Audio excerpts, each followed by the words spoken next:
है पंजाब करां की सिफ्त तेरी, है पंजाब करां की सिफ्त तेरी। पंजाब करां की सिफ्त तेरी, शाना दे सब सामान तेरे। जल पौन तेरा हरियाल तेरी, दरिया पर्वत मैदान तेरे।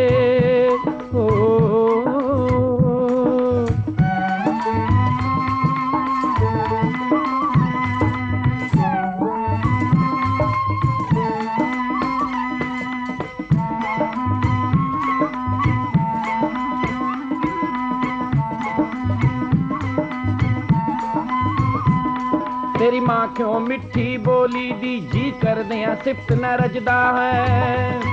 उर्दू हिंदी दिया साजा विच सुर ताल तेरा ही वजदा है। वसे रसे कर बार तेरा,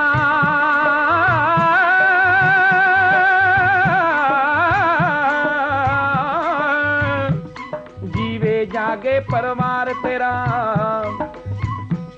मस्जिद मंदिर दरबार तेरा, मियाँ लाला सरदार तेरा। दुनिया सारी भी सोनी है दुनिया सारी भी सोनी है, पर तेरा रंग न्यारा है। तेरी मिट्टी दा खुला भी शाही महला तो प्यारा है। तेरे जर्रे जर्रे दे अंदर अपना तजई कोई बसदी है।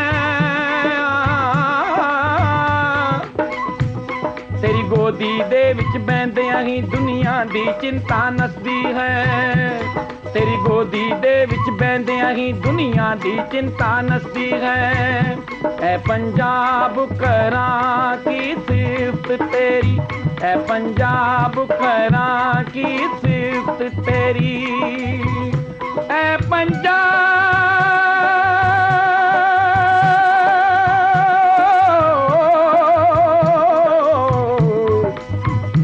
है पंजाब।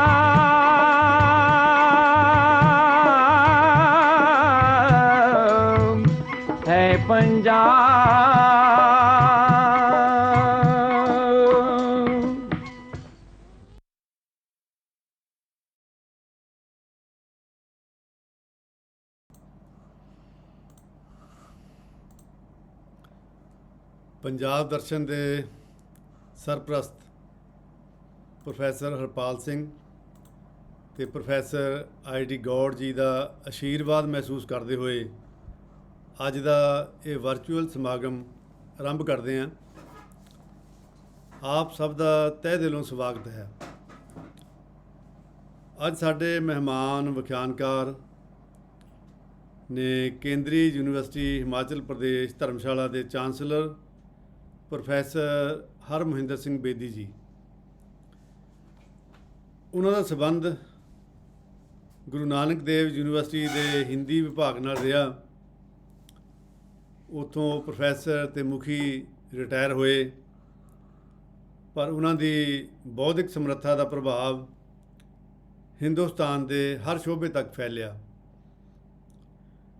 ਉਹ ਹਿੰਦੁਸਤਾਨ ਵਿੱਚ ਕਿਤੇ ਵੀ ਬੋਲ ਰਹੇ ਹੋਣ, ਉਹ ਸਦਾ ਪੰਜਾਬ ਨੂੰ ਸਨਮੁਖ ਰੱਖਦੇ ਆ ਅਤੇ ਪੰਜਾਬ ਨੂੰ ਪੇਸ਼ ਕਰਦੇ ਨੇ।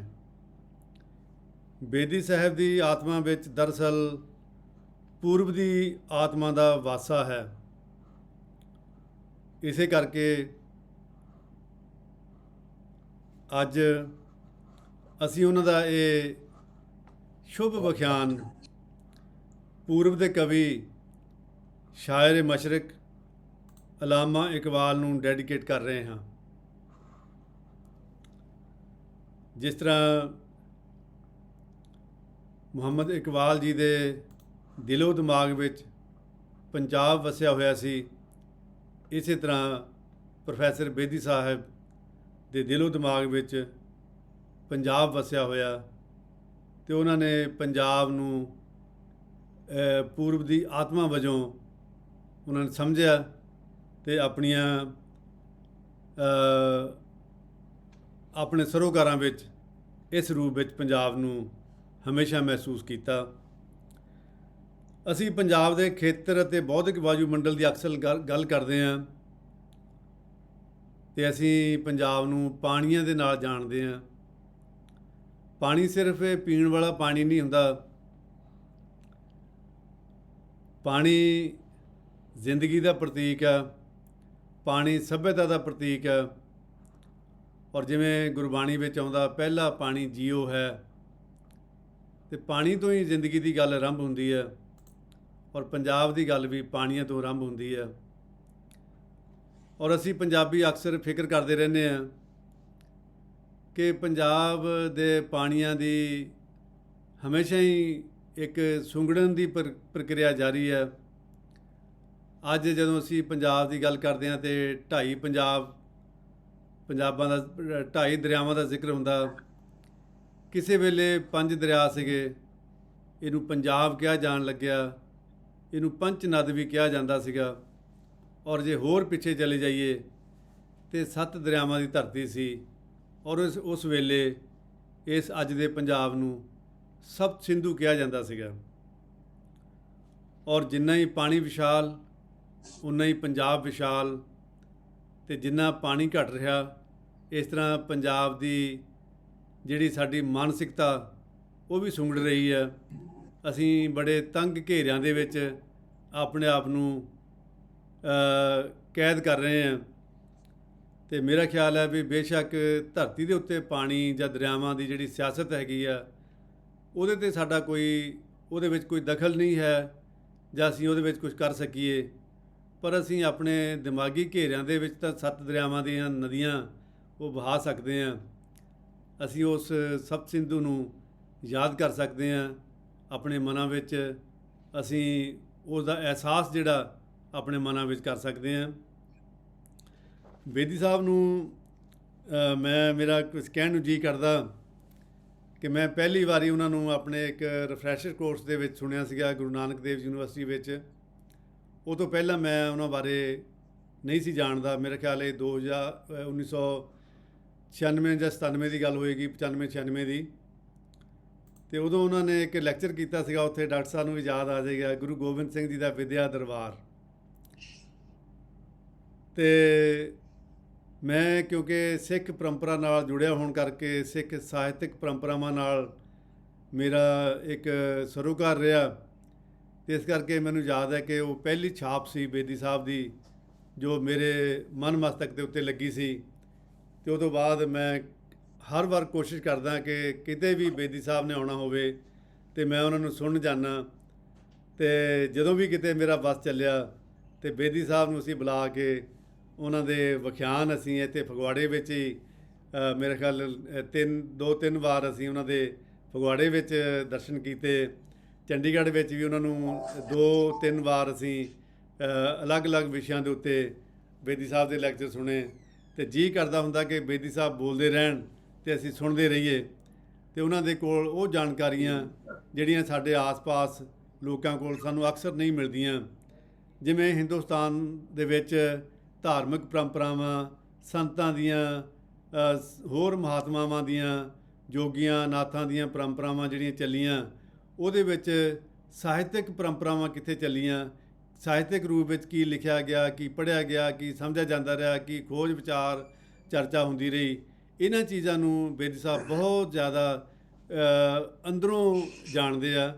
ਤੇ ਔਰ ਮੈਂ ਦੇਖਦਾ ਹੁੰਦਾ ਕਿ ਜਦੋਂ ਬੇਦੀ ਸਾਹਿਬ ਬੋਲ ਰਹੇ ਹੁੰਦੇ ਆ, ਉਹ ਸਿਰਫ ਸਾਨੂੰ ਉਹਦੀ ਜਿਹੜੀ ਇੱਕ ਪੇਤਲੀ ਜੀ ਜਾਣਕਾਰੀ ਨਹੀਂ ਦੇ ਰਹੇ ਹੁੰਦੇ। ਉਹਨਾਂ ਦੀ ਖਾਸੀਅਤ ਉਹਨਾਂ ਦੇ ਵਿਖਿਆਨ ਦੀ ਹੁੰਦੀ ਹੈ ਕਿ ਉਹ ਸਾਡੇ ਸਾਹਮਣੇ ਉਹ ਇਤਿਹਾਸ ਸਿਰਜ ਦਿੰਦੇ ਆ, ਉਹ ਦੌਰ ਸਿਰਜ ਦਿੰਦੇ ਆ, ਉਹ ਦ੍ਰਿਸ਼ ਜਿਹੜੇ ਸਾਡੇ ਸਾਹਮਣੇ ਸਾਕਾਰ ਹੋ ਜਾਂਦੇ ਆ, ਜਿਵੇਂ ਅਸੀਂ ਕੋਈ ਫਿਲਮ ਦੇਖ ਰਹੇ ਹੋਈਏ ਜਾਂ ਅਸੀਂ ਆਪ ਉਸ ਦੌਰ ਵਿੱਚ ਚਲੇ ਗਏ ਹੋਈਏ। ਤੇ ਇਸ ਤਰ੍ਹਾਂ ਦਾ ਪ੍ਰਭਾਵ ਬੇਦੀ ਸਾਹਿਬ ਦੇ ਵਿਖਿਆਨ ਦਾ ਹਮੇਸ਼ਾ ਹੀ ਸਰੋਤਿਆਂ ਦੇ ਉੱਤੇ, ਦਰਸ਼ਕਾਂ ਦੇ ਉੱਤੇ ਪੈਂਦਾ।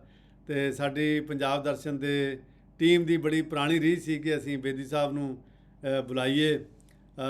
ਲੇਕਿਨ ਜਿਵੇਂ ਅਸੀਂ ਇੱਕ ਮੌਕਾ ਤਲਾਸ਼ ਕਰ ਰਹੇ ਸੀਗੇ ਵੀ ਕਿਸ ਸਮੇਂ ਅਸੀਂ ਬੇਦੀ ਸਾਹਿਬ ਨੂੰ ਬੁਲਾਈਏ ਜਾਂ ਉਹਨਾਂ ਨਾਲ ਸੰਪਰਕ ਕਰੀਏ।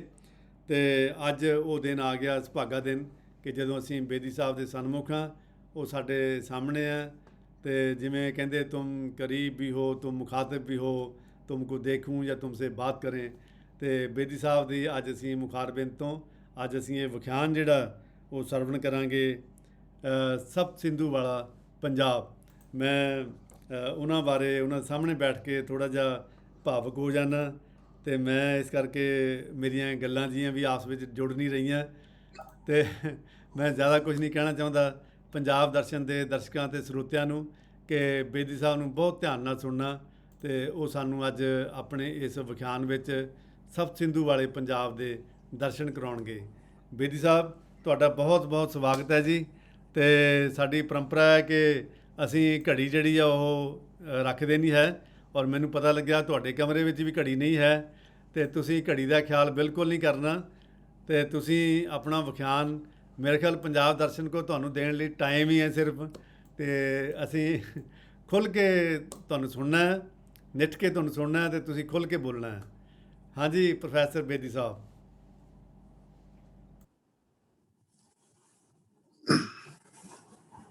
परम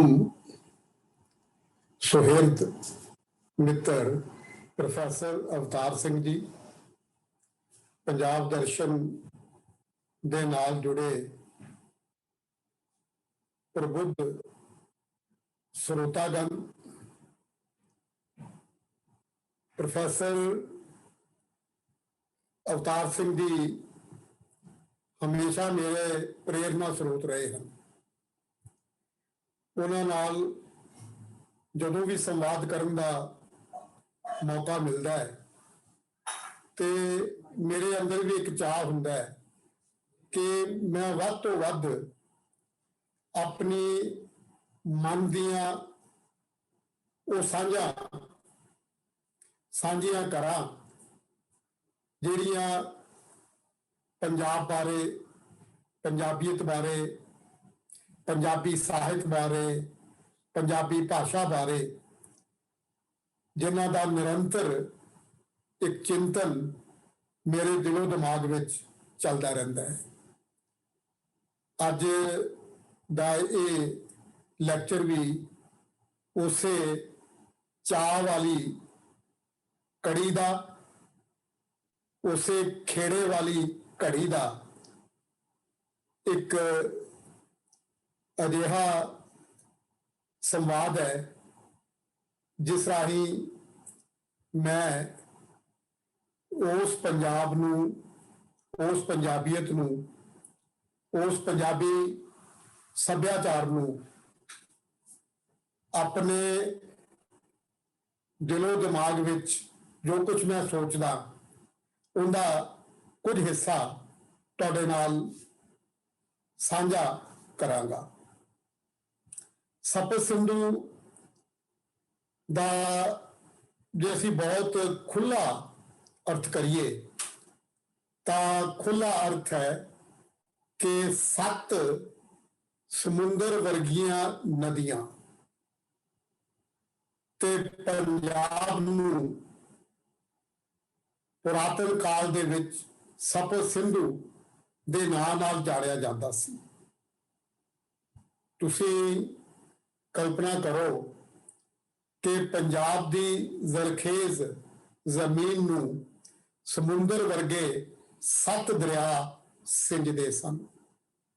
अज ते असीं सहज रूप विच पंजाब दी जरखेज धरती बारे, पंजाब दीयां फसलां बारे, पंजाब दीयां रुत्तां बारे बहुत कुछ कह सकने हैं, अनुमान लगा सकने हैं, पर सप्त सिंधु वाला पंजाब कितना विशाल, कितना जरखेज ते कितना कुदरती नज़ारियां नाल भरिया होवेगा, इहदियां बहुत सारियां प्रमाणित गवाहियां भी साडे कोल ने। सब तो पहली गवाही ऋग्वेद है। ऋग्वेद असी जानते हैं कि 4 वेद ने, और जिहड़ा पहला वेद है उन्होंने असी ऋग्वेद दे नाम नाल जानते हैं। ਰਿਗਵੇਦ ਸਪਤ ਸਿੰਧੂ ਦੀ ਧਰਤੀ ਤੇ ਰਚਿਆ ਗਿਆ।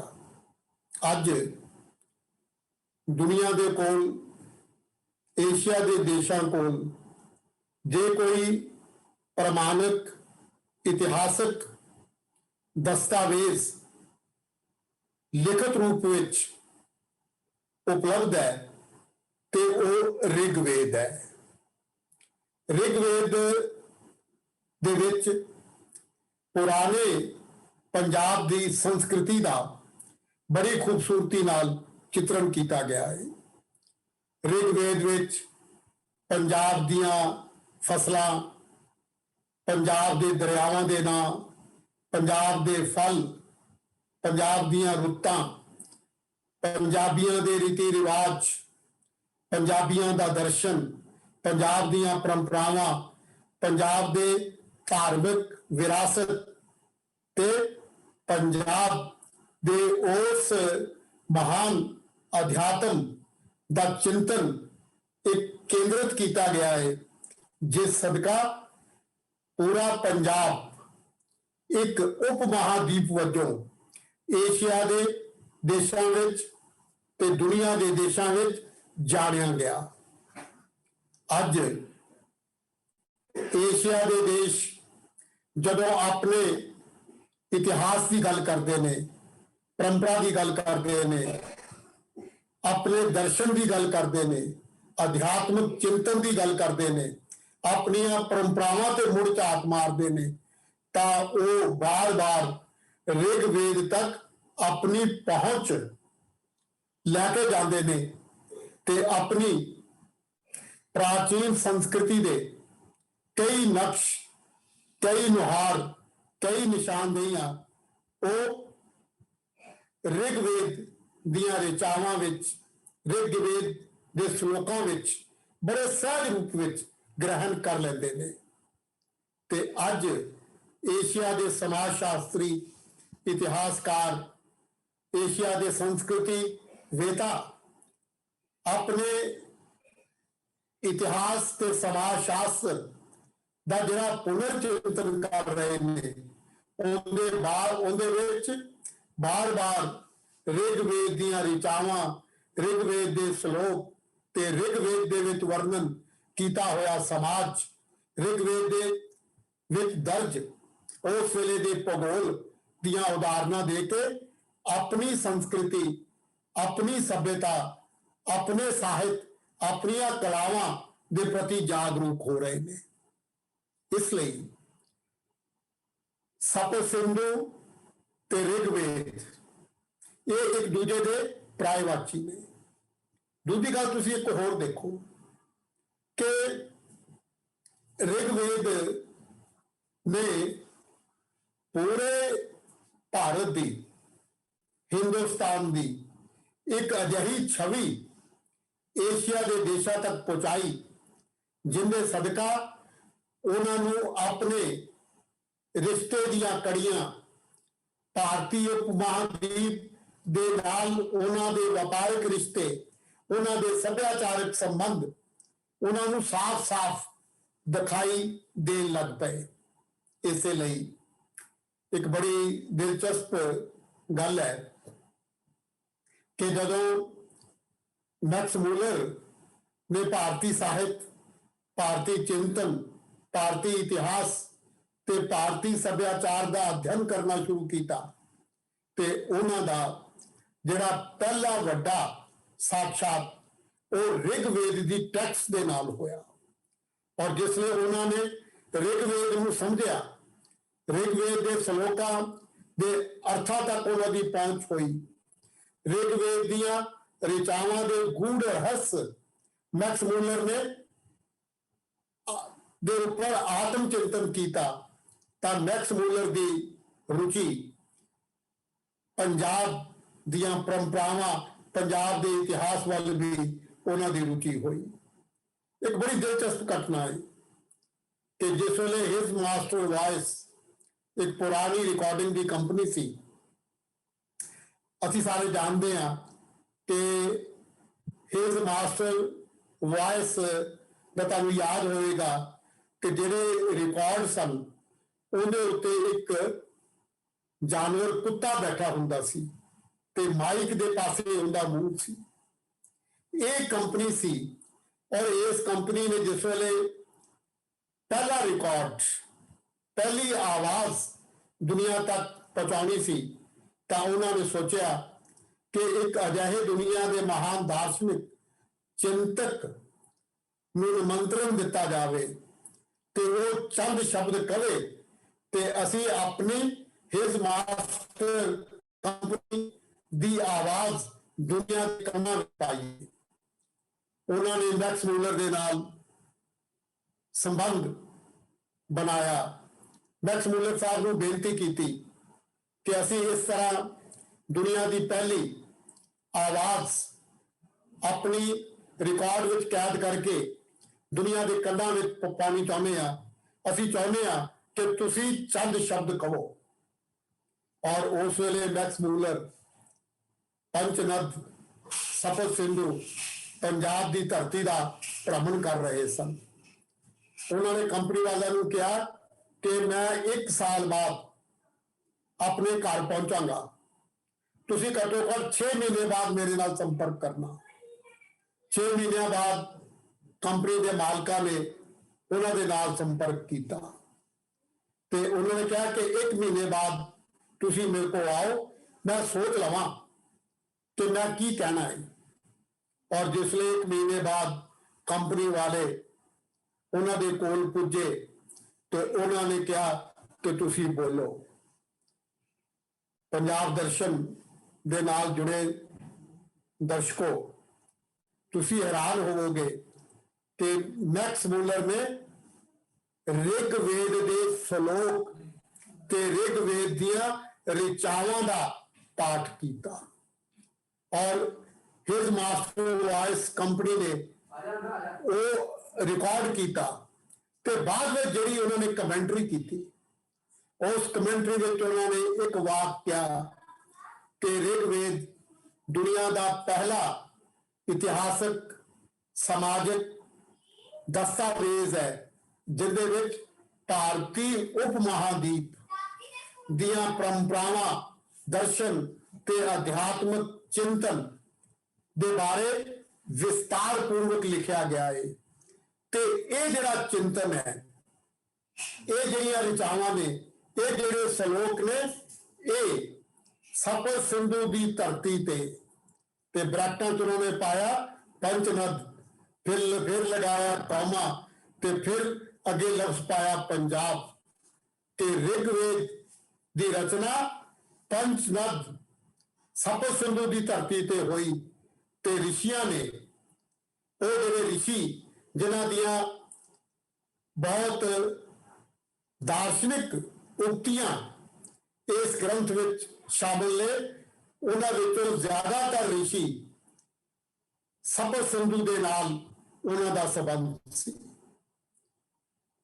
ਦੋਸਤੋ, ਜਿਹੜਾ ਦਰਿਆ ਬਿਆਸ ਅੱਜ ਸਾਡੇ ਕੋਲ ਵਗਦਾ ਹੈ, ਇਹਨੂੰ ਰਿਗਵੇਦ ਦੇ ਵਿੱਚ ਵਿਪਾਸ਼ਾ ਕਿਹਾ ਗਿਆ ਹੈ ਤੇ ਵਿਪਾਸ਼ਾ ਦੇ ਕੰਢੇ ਰਹਿਣ ਵਾਲੇ ਰਿਸ਼ੀਆਂ ਨੇ ਰਿਗਵੇਦ ਦੀ ਰਚਨਾ ਕੀਤੀ ਔਰ ਇਹ ਉਹ ਰਿਗਵੇਦ ਹੈ ਕਿ ਜਿਹੜਾ ਦੁਨੀਆ ਦੇ ਸਾਹਮਣੇ ਪੰਜਾਬੀ ਅਤੇ ਪੰਜਾਬੀਅਤ ਦੇ ਜੀਵਨ ਮੁੱਲਾਂ ਨੂੰ ਰੱਖਦਾ ਹੈ।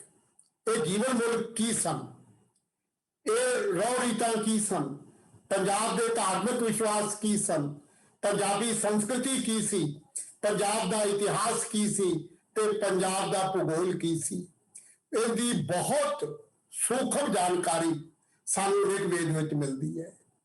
ਰਿਗਵੇਦ ਦੇ ਵਿੱਚ ਪੰਜਾਬ ਦੀ ਇੱਕ ਇੱਕ ਫਸਲ ਦਾ ਜ਼ਿਕਰ ਹੈ ਔਰ ਰਿਗਵੇਦ ਦੇ ਵਿੱਚ ਆਉਂਦਾ ਹੈ ਕਿ ਪੰਜਾਬ ਵਿੱਚ 13 ਤਰ੍ਹਾਂ ਦੀਆਂ ਫਸਲਾਂ ਏਸ਼ੀਆ ਦੇ ਦੇਸ਼ਾਂ ਵਿੱਚ ਵਿਕਣ ਵਾਸਤੇ ਜਾਂਦੀਆਂ ਸਨ।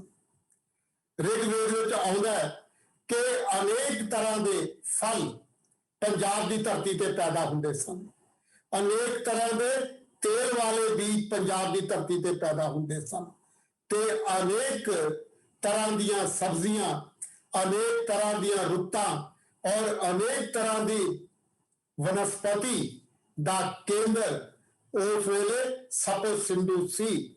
ਔਰ ਅੱਜ ਇਤਿਹਾਸਕਾਰ ਇਹ ਮੰਨਦੇ ਨੇ ਕਿ ਏਸ਼ੀਆ ਦੀ ਸਭ ਤੋਂ ਵੱਡੀ ਮੰਡੀ ਪੰਜਾਬ ਸੀ, ਸਪਤ ਸਿੰਧੂ ਸੀ, ਪੰਚਨਦ ਸੀ। ਤੇ ਵਪਾਰ, ਹਿੰਦੁਸਤਾਨ ਦੇ ਵਪਾਰਕ ਰਿਸ਼ਤੇ ਉਹ ਸਪਤ ਸਿੰਧੂ ਦੇ ਨਾਲ ਜੁੜੇ ਹੋਏ ਰਿਸ਼ਤੇ ਸਨ। ਇਥੋਂ ਬਹੁਤ ਸਾਰਾ ਉਹ ਵਸਤੂਆਂ ਜਿਨ੍ਹਾਂ ਦਾ ਜ਼ਿਕਰ ਰਿਗਵੇਦ ਵਿੱਚ ਆਉਂਦਾ ਹੈ, ਉਹ ਏਸ਼ੀਆ ਦੇ ਬਾਜ਼ਾਰਾਂ ਵਿੱਚ ਵਿਕਣ ਵਾਸਤੇ ਜਾਂਦੀਆਂ ਸਨ। ਇਹੋ ਹੀ ਕਾਰਨ ਹੈ ਕਿ ਤੁਸੀਂ ਦੇਖੋ ਕਿ ਜਿੰਨੇ ਸਾਡੇ ਅਰਬ ਦੇਸ਼ ਨੇ, ਅਫਗਾਨਿਸਤਾਨ ਹੈ, ਕਾਬਲ ਹੈ, ਕੰਦਾਰ ਹੈ, ਈਰਾਨ ਹੈ, ਇਰਾਕ ਹੈ, ਇਥੋਂ ਤੱਕ ਕਿ ਤਾਸ਼ਕੰਦ ਹੈ, ਇਹਨਾਂ ਦਾ ਜੇ ਤੁਸੀਂ ਭੂਗੋਲਿਕ ਰਿਸ਼ਤਾ ਦੇਖੋ ਤਾਂ ਪੁਰਾਤਨ ਪੰਜਾਬ ਦੇ ਨਾਲ, ਸਪਤ ਸਿੰਧੂ ਦੇ ਨਾਲ ਇਹਨਾਂ ਦੇ ਟ੍ਰੇਡ ਰੂਟ ਇਹਨਾਂ ਦੇ ਨਾਲ ਜੁੜੇ ਹੋਏ ਸਨ। ਅਸੀਂ ਜਾਣਦੇ ਹਾਂ ਕਿ ਬਾਬਾ ਨਾਨਕ ਵੀ ਜਿਨ੍ਹਾਂ ਰਾਹਾਂ ਤੋਂ ਇਹਨਾਂ ਦੇਸ਼ਾਂ ਵਿੱਚ ਗਏ, ਇਹ ਉਹੀ ਰੂਟ ਸੀ। ਔਰ ਬਾਬਾ ਨਾਨਕ ਕਾਬਲ, ईरान, मक्का, मदीना, बगदाद और ये सारे सब कंटिनेंटल दे जेड़े रस्ते सन और सप्त सिंधु दे पुरातन व्यापार दे मार्ग सन, जिन्हां दा इस्तेमाल अज तक पूरा हिंदुस्तान कर रहा है या विदेश वाले कर रहे ने। और गुरु नानक देव जी ने जिस हिंदुस्तान का जिक्र बाबरवाणी विच कीता है, वो अज दा हिंदुस्तान नहीं सी, वो पुरातन हिंदुस्तान सी, मध्यकाल का हिंदुस्तान सी। और बाबर दे हमले दा जिहड़ा जिक्र उन्होंने कीता, वो रूट सी कि जिथे सैदपुर तो वो सारा दृश्य, वो सारा बाबर दी आक्रमण, बाबर दी आमद दा गुरु नानक देव जी अपनी बाणी दे विच उसका चित्रण करते हैं। तो ये सब कुछ सप्त सिंधु दे इतिहास दा एक हिस्सा है। और सप्त सिंधु दियां बड़ियां बारीक तंदां सानू ऋग्वेद विच मिलदियां ने। तुसीं गौर नाल जे असीं ऋग्वेद दा अध्ययन करिए तां ऋग्वेद दे विच अग्नि सूत्र ने, सब तो ज्यादा अग्नि की उपासना है। उस तो बाद सूर्य उपासना है, चंद्रमा की उपासना है, ग्रह विद्या है। ये बड़ा एक विज्ञानक दृष्टांत सानू ऋग्वेद में मिलते हैं। और उस ऋग्वेद की जिहड़ी बनावट है, उस ऋग्वेद का जिहड़ी संरचना है, वो पंजाब के भूगोल नाल जुड़ी हुई है। ऋग्वेद का तुसी एक होर करिश्मा देखो कि दुनिया नूं पता नहीं किन्ने वरे लग गए कि धरती दा आकार किहो जिहा है, कि धरती चपटी है, कि धरती सीधी है, कि धरती गोल है। ऋग्वेद दे विच अज तो हजारां वरे पहला पंजाब के ऋषियां ने ये श्लोक दर्ज किए सन कि उन्होंने जोग्राफी वास्ते भूगोल शब्द का प्रयोग किया, जिदा अपने आप में अर्थ है भूगोल के एक पृथ्वी, ये जमीन गोला आकार दे विच है। और यूरोप के विज्ञानियों ने बहुत बाद दे विच कई प्रयोग करके ये सिद्ध किया ते पंजाब की धरती उत्ते जिहड़ा एक ग्रंथ ऋग्वेद लिखा गया, उहदे विच धरती की जानकारी। हुणे प्रोफैसर अवतार सिंह जी पानिया की गल कर रहे सन कि पानी के नाल ये सारी पृथ्वी का जिहड़ी एक जीव जंतुओं का संसार है वो जुड़िया होया है। ते पानी वो रहमत है वाहिगुरु की। पानी जीव नूं वाहिगुरु का दिता होया संजीवनी दे बराबर है, तुल है। ते पंजाब की धरती नूं किड्डा वड्डा वाहिगुरु का वरदान है कि इत्थे 7 दरिया जिहड़े समुंदर वर्गे सन वो इस धरती ਦੇ ਉੱਤੇ ਵਗਦੇ ਸਨ ਤੇ ਸਤਲੁਜ ਸਿੰਧੂ ਦਾ ਇਹ ਖਿੱਤਾ, ਸਤਲੁਜ ਸਿੰਧੂ ਦੇ ਨਾਲ ਜੁੜੀ ਹੋਈ ਇਹ ਜ਼ਮੀਨ ਪੂਰੀ ਦੁਨੀਆ ਦੇ ਵਿੱਚ ਪੰਜਾਬ, ਪੰਚਨਦ ਤੇ ਪੁਰਾਤਨ ਪੰਜਾਬ ਤੇ ਸੱਭਿਆਚਾਰਕ ਤੇ ਭੂਗੋਲਿਕ ਦੀ ਅਮੀਰੀ ਨੂੰ ਦਰਸਾਉਂਦੀ ਹੈ। ਇਸ ਲਈ ਜੇ ਅੱਜ ਅਸੀਂ ਪੰਜਾਬ ਦੇ ਬਾਰੇ, ਪੰਜਾਬ ਦੇ ਸੱਭਿਆਚਾਰ ਬਾਰੇ, ਪੰਜਾਬ ਦੀ ਸੰਸਕ੍ਰਿਤੀ ਬਾਰੇ ਕਈ ਤਰ੍ਹਾਂ ਦੇ ਸਵਾਲਾਂ ਦੇ ਨਾਲ ਦੋ ਚਾਰ ਹੁੰਦੇ ਆ, ਮੈਨੂੰ ਯਾਦ ਆਉਂਦਾ ਹੈ ਕਿ ਪੰਜਾਬ ਦਾ ਸੱਭਿਆਚਾਰ ਦੇ ਕਈ ਮਹਾਨ ਗ੍ਰੰਥਾਂ ਦੀ ਰਚਨਾ ਇੱਥੇ ਕੀਤੀ ਗਈ। ਰਿਗਵੇਦ ਸੰਸਕ੍ਰਿਤ ਭਾਸ਼ਾ ਵਿੱਚ ਹੈ, ਵੈਦਿਕ ਸੰਸਕ੍ਰਿਤ ਦੇ ਵਿੱਚ ਰਿਗਵੇਦ ਦੀ ਰਚਨਾ ਹੋਈ। ਕਦੀ ਸੰਸਕ੍ਰਿਤ ਪੰਜਾਬ ਦੀ ਸਭ ਤੋਂ ਵੱਧ ਸਮਝੀ ਜਾਣ ਵਾਲੀ, ਬੋਲਣ ਵਾਲੀ, ਲਿਖਣ ਵਾਲੀ ਭਾਸ਼ਾ ਸੀ।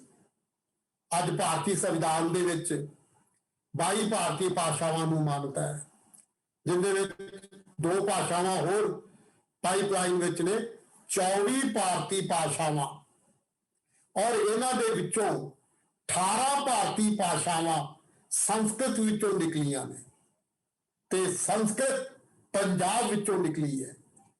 ਤਾਈਓ ਰਿਗਵੇਦ ਦੀ ਰਚਨਾ ਸੰਸਕ੍ਰਿਤ ਵਿੱਚ ਹੋਈ।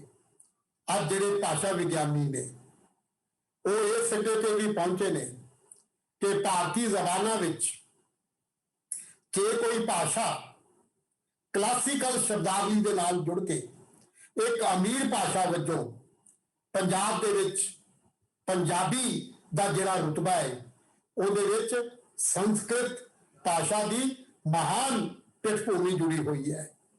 ਅੱਜ 40% ਤੋਂ ਵੱਧ ਤਤਸਮ ਸ਼ਬਦਾਵਲੀ ਸਾਡੀ ਮਾਂ ਬੋਲੀ ਪੰਜਾਬੀ ਵਿੱਚ ਪਈ ਹੋਈ ਹੈ। ਪੰਜਾਬੀ ਭਾਸ਼ਾ ਦਾ ਇੱਕ ਵਿਗਿਆਨਿਕ ਆਧਾਰ ਉਹ ਸੰਸਕ੍ਰਿਤ ਦੇ ਨਾਲ ਜੁੜਿਆ ਹੋਇਆ ਹੈ। ਇਹਦਾ ਕਾਰਨ ਹੈ ਕਿ ਸੰਸਕ੍ਰਿਤ ਦਾ ਪਹਿਲਾ ਵਿਆਕਰਨ ਦੀ ਰਚਨਾ ਕਰਨ ਵਾਲਾ ਜਿਹੜਾ ਮਹਾਨ ਵਿਆਕਰਨ ਆਚਾर्य ਸੀ ਪਾਣਿਨੀ, ਪੇਸ਼ਾਵਰ ਦਾ ਰਹਿਣ ਵਾਲਾ ਸੀ। ਪੇਸ਼ਾਵਰ ਪੰਜਾਬ ਦਾ ਹਿੱਸਾ ਸੀ ਤੇ ਉਹਨੇ ਪਹਿਲੀ ਭਾਰਤੀ ਭਾਸ਼ਾਵਾਂ ਦੀ ਗ੍ਰਾਮਰ ਦੀ ਰਚਨਾ ਕੀਤੀ ਅਸ਼ਟਾਧਿਆਈ, ਤੇ ਇਸ ਅਸ਼ਟਾਧਿਆਈ ਨੂੰ ਆਧਾਰ ਬਣਾ ਕੇ ਸਤਲੁਜ ਸਿੰਧੂ ਦੇ ਵਿੱਚ ਵਿਆਕਰਨ ਦੀ ਦ੍ਰਿਸ਼ਟੀ ਤੋਂ ਬਹੁਤ ਸਾਰੀਆਂ ਮਹਾਨ ਰਚਨਾਵਾਂ ਰਚੀਆਂ ਗਈਆਂ।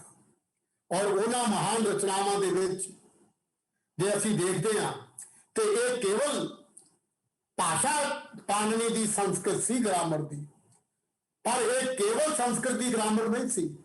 ਉਸ ਵੇਲੇ ਉੱਤਰੀ ਖਿੱਤੇ ਦੇ ਵਿੱਚ, ਪੂਰੇ ਹਿੰਦੁਸਤਾਨ ਦੇ ਖਿੱਤੇ ਵਿੱਚ, ਏਸ਼ੀਆ ਦੇ ਦੇਸ਼ਾਂ ਵਿੱਚ ਜਿਹਨਾਂ ਭਾਸ਼ਾਵਾਂ ਦੇ ਵਿੱਚ ਲਿਖਿਆ ਜਾ ਰਿਹਾ ਸੀ, ਜਿਨ੍ਹਾਂ ਭਾਸ਼ਾਵਾਂ ਦੇ ਵਿੱਚ ਮਹਾਨ ਗ੍ਰੰਥਾਂ ਦੀ ਰਚਨਾ ਹੋ ਰਹੀ ਸੀ, ਉਹਨਾਂ ਦੇ ਪਿੱਛੇ ਇੱਕ ਵਿਆਕਰਨ ਜੇ ਕੋਈ ਕੰਮ ਕਰਦਾ ਸੀ ਤਾਂ ਉਹ ਸਤਲੁਜ ਸਿੰਧੂ ਦੀ ਧਰਤੀ ਦੇ ਉੱਤੇ ਲਿਖੇ ਗਏ ਪਾਣਿਨੀ ਦੇ ਦੁਆਰਾ ਅਸ਼ਟਾਧਿਆਈ ਵਿਆਕਰਨ ਸੀ। ਮੈਂ ਇੱਕ ਦ੍ਰਿਸ਼ਟਾਂਤ ਤੁਹਾਡੇ ਨਾਲ ਸਾਂਝੀ ਕਰਨਾ ਚਾਹੁੰਦਾ।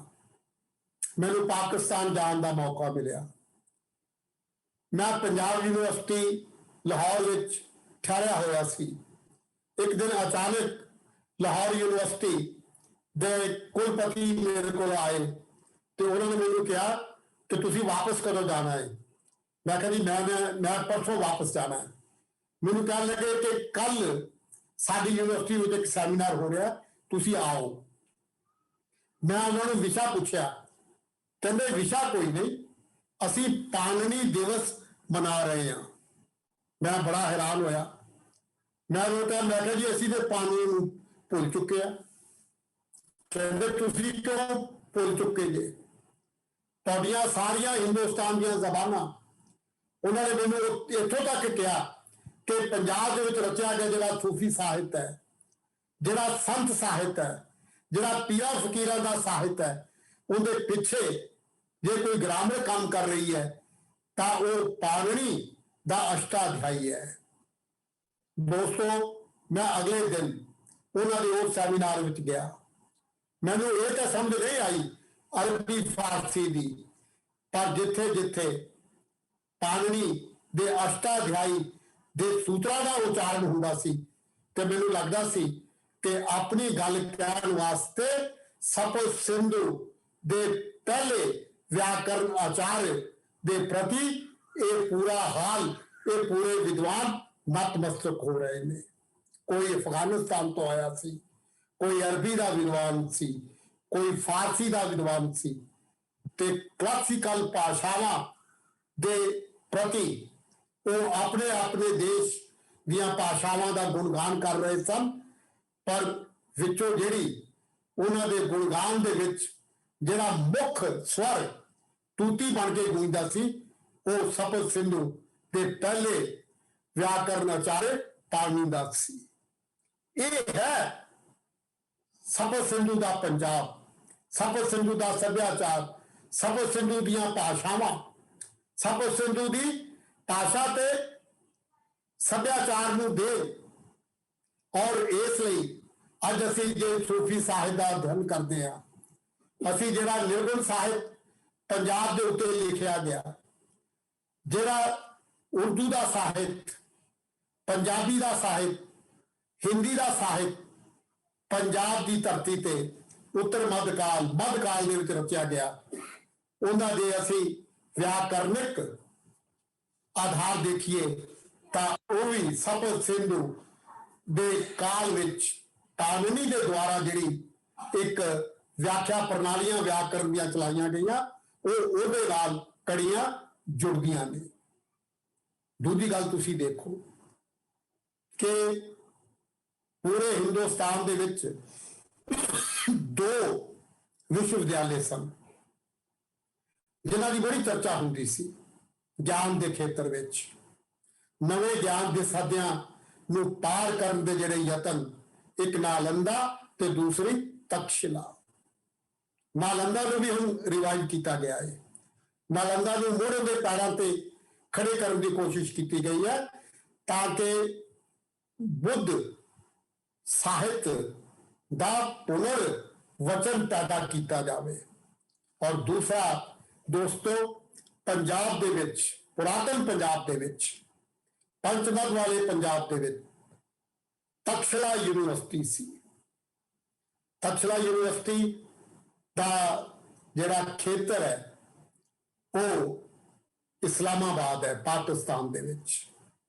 खुदाई दे विच पूरे का पूरा टक्सला यूनिवर्सिटी का स्ट्रक्चर निकल आया है, उनदियां कंधा, उनके बरांडे, उनके क्लासरूम, उनका वेड़ा, उनके बड़े बड़े हॉल।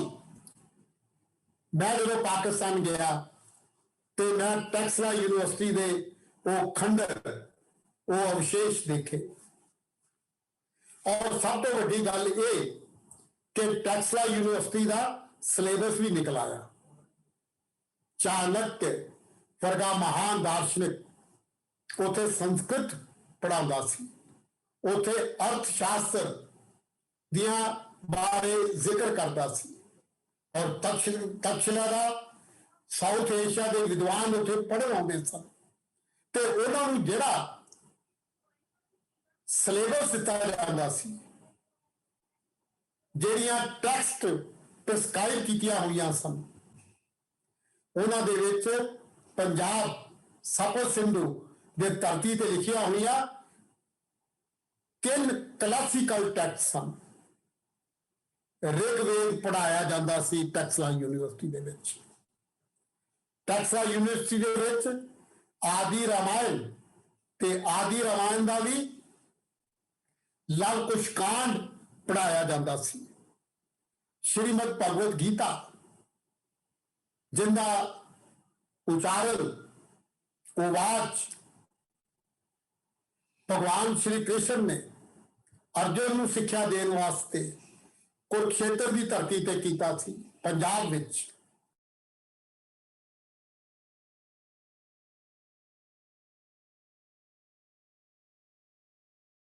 ਬਹੁਤ ਵੱਡਾ ਗ੍ਰੰਥ ਉਥੇ ਟੈਕਸ ਵਜੋਂ ਧੰਮਪਦ ਦਾ ਅਧਿਐਨ ਕਰਵਾਇਆ ਜਾਂਦਾ ਸੀ। ਸਾਊਥ ਏਸ਼ੀਆ ਦੇ ਵਿਦਵਾਨ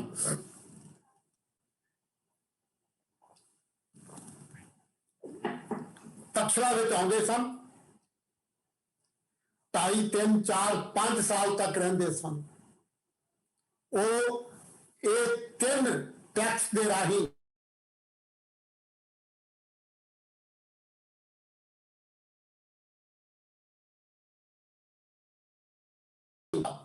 ਪੰਜਾਬ ਦੀਆਂ ਹੋਰ ਸੱਭਿਆਚਾਰਕ ਇਕਾਈਆਂ ਦਾ ਤੇ ਇਥੋਂ ਨਿਸ਼ਨਾਤ ਹੋ ਕੇ ਇਥੋਂ ਇੱਕ ਵੱਡੇ ਦਾਰਸ਼ਨਿਕ ਬਣ ਕੇ ਜਦੋਂ ਵਾਪਸ ਆਪਣੇ ਦੇਸ਼ ਵਿੱਚ ਜਾਂਦੇ ਸਨ ਤੇ ਉਹਨਾਂ ਨੂੰ ਜਿਹੜੀ ਸਨਦ ਦਿੱਤੀ ਜਾਂਦੀ ਸੀ, ਸਰਟੀਫਿਕੇਟ ਦਿੱਤਾ ਜਾਂਦਾ ਸੀ, ਉਹਦੇ ਨਾਲ 3 ਟੈਕਸਟ ਦੇ ਸ਼ਲੋਕ ਲਿਖ ਕੇ ਦਿੱਤੇ ਜਾਂਦੇ ਸਨ।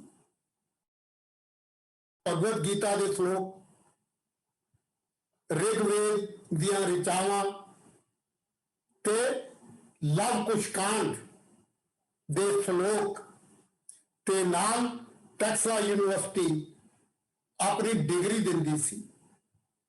ਸਾਊਥ ਏਸ਼ੀਆ ਦੇ ਵਿਦਵਾਨ ਜਦੋਂ ਆਪਣੇ ਦੇਸ਼ ਪਰਤਦੇ ਸਨ ਤੇ ਉਥੋਂ ਦੀਆਂ ਲਾਇਬ੍ਰੇਰੀਆਂ ਵਿੱਚ, ਇੰਗਲੈਂਡ ਦੀਆਂ ਲਾਇਬ੍ਰੇਰੀਆਂ ਵਿੱਚ ਉਹ ਜਾ ਕੇ ਆਪਣੀ ਸਨਦ ਤੇ ਟੈਕਸ ਦੇ ਉਹ ਹਿੱਸੇ ਜਮ੍ਹਾਂ ਕਰ ਦਿੰਦੇ ਸਨ ਤਾਂ ਕਿ ਆਉਣ ਵਾਲੀਆਂ ਪੀੜ੍ਹੀਆਂ ਜਾਣ ਸਕਣ ਤੇ ਉਹ ਸਪਤ ਸਿੰਧੂ ਦੀ ਧਰਤੀ ਤੋਂ ਗਿਆਨ ਪ੍ਰਾਪਤ ਕਰਕੇ ਆਏ ਨੇ। ਇਹਦੀ ਇੱਕ ਹੋਰ ਬੜੀ ਖੂਬਸੂਰਤ ਉਦਾਹਰਨ ਹੈ।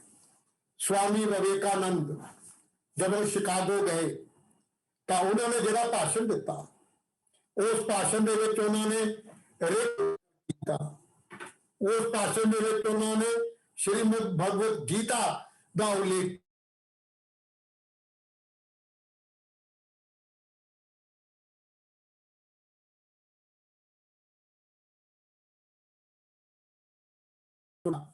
ਉਹ ਲਾਇਬ੍ਰੇਰੀਆਂ ਵੱਲ ਗਏ।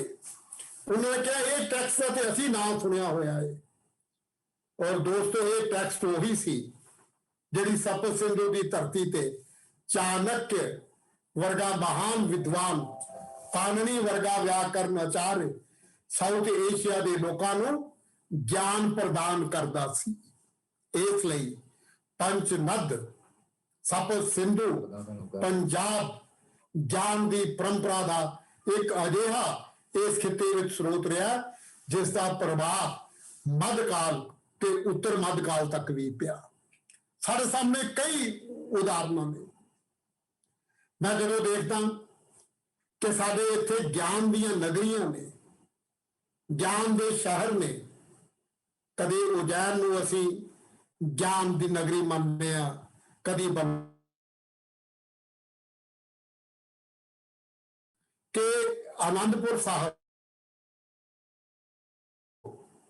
ਪਾਉਂਟਾ ਸਾਹਿਬ, ਇਹ 3 ਕੇਂਦਰ ਨੇ ਔਰ ਇਨ ਤਿੰਨਾਂ ਕੇਂਦਰਾਂ ਨੂੰ ਦਸਮ ਪਿਤਾ ਤੇਗ ਬਹਾਦਰ ਸਾਹਿਬ ਦਾ, ਗੁਰੂ ਗੋਬਿੰਦ ਸਿੰਘ ਜੀ ਦਾ, ਨਵਮ ਗੁਰੂ ਤੇਗ ਬਹਾਦਰ ਸਾਹਿਬ ਦਾ ਆਸ਼ੀਰਵਾਦ ਪ੍ਰਾਪਤ ਹੋਇਆ ਤੇ ਇੱਥੇ ਗਿਆਨ ਦੀਆਂ ਨਵੀਆਂ ਪਰੰਪਰਾਵਾਂ ਚੱਲੀਆਂ। ਗਿਆਨ ਇੱਕ ਨਿਰੰਤਰਤਾ ਦੇ ਰੂਪ ਵਿੱਚ ਸਾਡੇ ਸਾਹਮਣੇ ਆਉਂਦਾ ਹੈ। ਗੁਰੂ ਗੋਬਿੰਦ ਸਿੰਘ ਦੇ ਵਿਦਿਆ ਦਰਬਾਰ ਦੇ ਵਿੱਚ ਜਿਹੜੇ 52 ਕਵੀ ਆਏ, ਉਹਨਾਂ ਨੇ ਸਪਤ ਸਿੰਧੂ ਦੇ ਗਿਆਨ ਦੀ ਪਰੰਪਰਾ ਨੂੰ ਭਾਰਤੀ ਭਾਸ਼ਾਵਾਂ ਦੇ ਵਿੱਚ ਦਰਜ ਕਰਨ ਦੀ ਕੋਸ਼ਿਸ਼ ਕੀਤੀ। ਉਹਨਾਂ ਨੇ ਰਿਗਵੇਦ ਦੇ, ਉਪਨਿਸ਼ਦਾਂ ਦੇ, ਚਾਣक्य ਨੀਤੀ ਦੇ, ਉਹਨਾਂ ਨੇ ਅਨੁਵਾਦ ਗੁਰਮੁਖੀ ਲਿਪੀ ਦੇ ਵਿੱਚ, ਪੰਜਾਬੀ ਭਾਸ਼ਾ ਦੇ ਵਿੱਚ, ਬ੍ਰਜ ਵਿੱਚ ਕਰਨ ਦੀ ਇੱਕ ਪਰੰਪਰਾ ਨੂੰ ਅੱਗੇ ਲੈ ਕੇ ਗਏ। ਗੁਰੂ ਗੋਬਿੰਦ ਸਿੰਘ ਦੇ ਵਿਦਿਆ ਦਰਬਾਰ ਦੇ ਕਵੀਆਂ ਨੇ ਪਾਉਂਟਾ ਸਾਹਿਬ ਵਿੱਚ ਰਹਿ ਕੇ ਕਈ ਤਰ੍ਹਾਂ ਦੇ ਭਾਰਤੀ ਚਿੰਤਨ ਦੀ ਉਸ ਧਾਰਾ ਨੂੰ ਮੁੜ ਲੋਕਾਂ ਤੱਕ ਪਹੁੰਚਾਉਣ ਦੀ ਕੋਸ਼ਿਸ਼ ਕੀਤੀ ਜਿਹੜੀ ਪੁਰਾਤਨ ਪੰਜਾਬ ਦੀ ਵਿਰਾਸਤ ਸੀ। ਔਰ ਤਲਵੰਡੀ ਸਾਬੋ ਨੂੰ ਤਾਂ ਅਸੀਂ ਬੜੇ ਸਤਿਕਾਰ ਨਾਲ ਗੁਰੂ ਦੀ ਕਾਸ਼ੀ ਕਹਿੰਦੇ ਆ। ਇਹ ਜਿਹੜਾ ਪੰਜਾਬ ਦੀ ਵਿਰਾਸਤ ਸੀ, ਇਹ ਜਿਹੜੀ ਰਿਗਵੇਦ ਦੀ ਵਿਰਾਸਤ ਸੀ, ਇਹ ਜਿਹੜੀ ਪੰਚਨਦ ਦੀ ਵਿਰਾਸਤ ਸੀ, ਸਪਤ ਸਿੰਧੂ ਦਾ ਜਿਹੜਾ ਸੰਵਾਦ ਸੀ, ਇਸ ਸੰਵਾਦ ਨੇ ਪੂਰੇ ਪੰਜਾਬ ਨੂੰ ਇੱਕ ਸੱਭਿਆਚਾਰਕ ਕ੍ਰਾਂਤੀ ਦੇ ਮੋੜ ਉੱਤੇ ਲੈ ਆਂਦਾ। ਔਰ ਕਿੰਨਾ ਵੱਡਾ ਨਾਨਕ ਬਾਣੀ ਦਾ ਆਸ਼ੀਰਵਾਦ, ਪੰਜਵੇਂ ਪਾਤਸ਼ਾਹ ਗੁਰੂ ਅਰਜਨ ਦੇਵ ਜੀ ਨੇ ਸ੍ਰੀ ਗੁਰੂ ਗ੍ਰੰਥ ਸਾਹਿਬ ਦਾ ਸੰਕਲਨ ਕਰਕੇ, ਗੁਰੂ ਗੋਬਿੰਦ ਸਿੰਘ ਜੀ ਨੇ ਨਵਮ ਗੁਰੂ ਦੀ ਬਾਣੀ ਨੂੰ ਗੁਰੂ ਗ੍ਰੰਥ ਸਾਹਿਬ 'ਚ ਦਰਜ ਕਰਕੇ ਜਿਹੜਾ ਗੁਰੂ ਗ੍ਰੰਥ ਸਾਹਿਬ ਦਾ ਦਰਜਾ ਦਿੱਤਾ, ਇਹਦੇ ਨਾਲ ਪੂਰੇ ਪੰਜਾਬ ਦਾ ਇੱਕ ਸੱਭਿਆਚਾਰਕ ਸੰਵਾਦ ਦੁਨੀਆ ਦੇ ਕੋਨੇ-ਕੋਨੇ ਤੱਕ ਗਿਆ। ਇਹ ਸਭ ਕੁਝ ਇੱਕ ਨਿਰੰਤਰਤਾ ਦੇ ਵਿੱਚ ਵਾਪਰ ਰਿਹਾ ਸੀ ਔਰ ਇਸ ਨਿਰੰਤਰਤਾ ਨੂੰ ਜਦੋਂ ਅਸੀਂ ਆਪਣੇ ਸੰਵਾਦ ਦਾ, ਆਪਣੇ ਚਿੰਤਨ ਦਾ ਹਿੱਸਾ ਬਣਾਉਂਦੇ ਆ ਤੇ ਸਾਨੂੰ ਪੰਜਾਬ, ਪੰਜਾਬੀ ਤੇ ਪੰਜਾਬੀਅਤ ਦੇ ਕਈ ਨਵੇਂ ਅਰਥ ਸੁਝਦੇ ਨੇ। ਇਹ ਜਿਹੜੇ ਨਵੇਂ ਅਰਥ ਨੇ, ਇਹਨਾਂ ਅਰਥਾਂ ਦਾ ਜੇ ਅਸੀਂ ਇਤਿਹਾਸਕ ਮੁਲਾਂਕਣ ਕਰੀਏ ਤਾਂ ਉਹ ਵੀ ਇੱਕ ਨਵਾਂ ਦ੍ਰਿਸ਼ ਸਾਡੇ ਸਾਹਮਣੇ ਪੇਸ਼ ਕਰਦਾ ਹੈ। ਗੁਰੂ ਕਾਲ ਵਿੱਚ, ਮੱਧ ਕਾਲ ਦੇ ਵਿੱਚ ਦੋ ਲਫ਼ਜ਼ਾਂ ਦਾ ਪ੍ਰਯੋਗ ਕੀਤਾ ਜਾਂਦਾ ਸੀ ਕਿ ਭਾਰਤ ਸੋਨੇ ਦੀ ਚਿੜੀ ਹੈ, ਤੇ ਦੂਜਾ ਮੱਧ ਕਾਲ ਦੇ ਭਗਤੀ ਕਾਲ ਨੂੰ ਸਵਰਨਿਮ ਯੁੱਗ ਕਿਹਾ ਜਾਂਦਾ ਹੈ, ਗੋਲਡਨ ਏਰਾ। ਹੁਣ ਇਹ ਜਿਹੜੇ ਦੋਨੋਂ ਵਿਸ਼ੇਸ਼ਣ ਨੇ, ਜਿਹੜੇ ਭਾਰਤੀ ਸਾਹਿਤ, ਭਾਰਤੀ ਚਿੰਤਨ ਦੇ ਨਾਲ ਜੁੜੇ ਹੋਏ ਨੇ, ਇਹਨਾਂ ਦਾ ਵੀ ਅਸਲ ਕੇਂਦਰ ਪੰਜਾਬ ਹੈ। ਕਿਉਂ ਕਿ ਚਾਹੇ ਇੱਥੇ ਮੁਗਲ ਸਾਮਰਾਜ ਰਿਹਾ, ਚਾਹੇ ਬਾਅਦ ਦੇ ਵਿੱਚ ਈਸਟ ਇੰਡੀਆ ਕੰਪਨੀ ਆਈ ਜਾਂ ਬ੍ਰਿਟਿਸ਼ ਦਾ ਰਾਜ ਆਇਆ, ਮਹਾਰਾਜਾ ਰਣਜੀਤ ਸਿੰਘ ਦਾ ਖਾਲਸਾ ਰਾਜ ਆਇਆ, ਇਹਨਾਂ ਦੀ ਜੇ ਅਸੀਂ ਪਹਿਚਾਨ ਕਰੀਏ ਤਾਂ ਤੁਸੀਂ ਦੇਖੋ ਕਿ ਪੰਜਾਬ ਦੀ ਧਰਤੀ ਦੇ ਉੱਤੇ ਕਿੰਨੀਆਂ ਸ਼ਾਨਦਾਰ ਇਮਾਰਤਾਂ, ਕਿੰਨੇ ਸ਼ਾਨਦਾਰ ਬਾਗ ਬਗੀਚੇ, ਕਿੰਨੇ ਸ਼ਾਨਦਾਰ ਕਾਰੀਗਰਾਂ ਨੇ ਇਥੋਂ ਦੇ ਪੰਜਾਬ ਦੀ ਕਲਾ ਨੂੰ ਵਿਕਸਿਤ ਕੀਤਾ। ਇਹ ਕੋਈ ਬਾਹਰੋਂ ਕਾਰੀਗਰ, ਹੁਨਰ ਦੇ ਨਾਲ ਭਰੇ ਹੋਏ ਵਿਅਕਤੀ ਨਹੀਂ ਸਨ ਆਏ। ਇਹ ਪੰਜਾਬ ਦੀ ਧਰਤੀ ਦੇ ਸਪਤ ਸਿੰਧੂ ਦੇ ਟ੍ਰੇਨਡ ਕੀਤੇ ਹੋਏ ਨਾਗਰਿਕ ਸਨ, ਜਿਨ੍ਹਾਂ ਨੇ ਪੂਰੇ ਭਾਰਤ ਵਰਸ਼ ਨੂੰ ਸ਼ਿੰਗਾਰਿਆ। ਇਹ ਸਪਤ ਸਿੰਧੂ ਦੀ ਦੇਣ ਹੈ। ਤਰ੍ਹਾਂ ਤਰ੍ਹਾਂ ਦੇ ਬਰਤਨ, ਤਰ੍ਹਾਂ ਤਰ੍ਹਾਂ ਦੇ ਕੱਪੜੇ, ਤਰ੍ਹਾਂ ਤਰ੍ਹਾਂ ਦੇ ਕੱਪੜਿਆਂ ਨੂੰ ਰੰਗਣ ਦੇ ਔਜ਼ਾਰ ਔਰ ਤਰ੍ਹਾਂ ਤਰ੍ਹਾਂ ਦੇ ਕੱਪੜੇ ਬੁਣਨ ਦਾ ਜਿਹੜਾ ਸਵਾਦ ਹੈ, ਉਹ ਪੰਚਨਦ ਦੀ ਧਰਤੀ ਤੇ, ਸਪਤ ਸਿੰਧੂ ਦੀ ਧਰਤੀ ਤੇ ਸਾਡੇ ਪੰਜਾਬੀਆਂ ਦੇ ਸਦਕਾ ਹੀ ਪੂਰੇ ਹਿੰਦੁਸਤਾਨ ਦੇ ਸਾਹਮਣੇ ਇਹ ਕਲਾਵਾਂ ਗਈਆਂ। ਤੁਸੀਂ ਦੇਖ ਲਓ ਕਿ ਉੱਤਰੀ ਭਾਰਤ ਦਾ ਖਿੱਤਾ, ਵੱਡੇ ਵੱਡੇ ਮਹਾਪੁਰਸ਼, ਉਹ ਆਪਣੇ ਕਿੱਤੇ ਨਾਲ ਜੁੜੇ ਹੋਏ ਨੇ। ਕਬੀਰ ਸਾਹਿਬ ਕੱਪੜੇ ਦੇ ਕਿੱਤੇ ਨਾਲ, ਬੁਣਕਰ ਦੇ ਕਿੱਤੇ ਨਾਲ ਜੁੜੇ ਹੋਏ ਨੇ। ਔਰ ਉੱਤਰੀ ਭਾਰਤ ਦੇ ਵਿੱਚ ਕਿੰਨੇ ਵੱਡੇ ਵੱਡੇ ਕਾਰੀਗਰ ਜਿਹੜੇ ਵਾਹਿਗੁਰੂ ਦਾ ਨਾਮ ਜਪਦੇ ਨੇ ਤੇ ਉਹਦੇ ਨਾਲ ਨਾਲ ਹੱਥ ਨਾਲ ਕਿਰਤ ਕਰਦੇ ਨੇ। ਰੂਸ ਦੇ ਇੱਕ ਬਹੁਤ ਵੱਡੇ ਵਿਦਵਾਨ ਨੇ ਸਰ ਬਰੀਅਮ ਕੋਹ, ਉਹਨਾਂ ਨੇ ਕਿਹਾ ਕਿ ਜੇ ਕਾਟੇਜ ਇੰਡਸਟਰੀ ਮੱਧਕਾਲ ਦਾ ਇਤਿਹਾਸ ਲਿਖਣਾ ਹੈ ਤੇ ਉਹਨਾਂ ਨੇ ਕਿਹਾ ਫਿਰ ਸ੍ਰੀ ਗੁਰੂ ਗ੍ਰੰਥ ਸਾਹਿਬ ਵਿੱਚ ਜਿਹੜੇ ਭਗਤ ਕਵੀ ਨੇ ਉਹਨਾਂ ਦੀ ਕਾਰਜਸ਼ੀਲਤਾ ਨੂੰ ਦੇਖੋ। ਕਬੀਰ ਸਾਹਿਬ, ਰਵਿਦਾਸ ਜੀ, ਨਾਮਦੇਵ ਜੀ, ਸਦਨਾ ਜੀ, ਪੀਪਾ ਜੀ, ਦੇਖੋ ਕਿਸ ਤਰ੍ਹਾਂ ਉਹ ਕਿਰਤ ਕਰਦੇ ਨੇ ਔਰ ਬਾਬੇ ਨਾਨਕ ਦੇ ਜੀਵਨ ਦ੍ਰਿਸ਼ਟੀ ਨੂੰ ਕਿਸ ਤਰ੍ਹਾਂ ਉਹਨਾਂ ਦੇ ਵਿੱਚ, ਸ੍ਰੀ ਗੁਰੂ ਗ੍ਰੰਥ ਸਾਹਿਬ ਦੇ ਵਿੱਚ ਉਸ ਦਰਸ਼ਨ ਨੂੰ ਸੰਕਲਿਤ ਕੀਤਾ ਗਿਆ ਹੈ। ਔਰ ਇਸ ਦ੍ਰਿਸ਼ਟੀ ਤੋਂ ਪੂਰਾ ਜਿਹੜਾ ਸਾਡਾ ਖਿੱਤਾ ਹੈ ਉੱਤਰੀ ਭਾਰਤ ਦਾ, ਜਿਹਦੇ ਵਿੱਚ ਇਹ ਸਭ ਕੁਝ ਵਾਪਰਿਆ, ਕਦੀ ਮਹਾਨ ਗ੍ਰੰਥਾਂ ਦੀ ਰਚਨਾ ਹੋਈ, कभी बहुत सारिया भाषावां का विकास होया, कभी कलावां का विश्वास होया, कभी व्यवहारिक जीवन दर्शन का एक बहुत वड्डे सरोकार साडे सामने आए। ये एक निरंतरता दे विच जे असीं देखीए तां सानू पंजाब, पंजाबी, पंजाबीयत ते उहदे नाल नाल सप्त सिंधु दा एक सभ्याचारक जिहड़ा एक विशाल घेरा सी उहदे अर्थ भी समझ आउंदे ने। इसलिए सप्त सिंधु वाला पंजाब अपने नवे सरोकारां दे नाल साडे पूरी कौम नूं, पंजाबीयत नूं कई कोनां तो प्रभावित कर रहा है।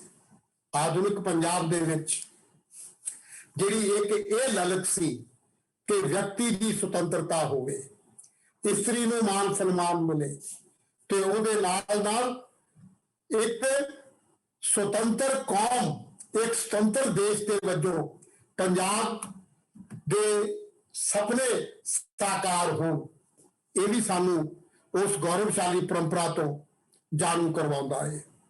पंजाबियों की बहादुरी देखो, पंजाबियों का जिहड़ा हौसले वाला एक मनोविज्ञान है, उन्होंने सारा यूरोप सलाम करता है।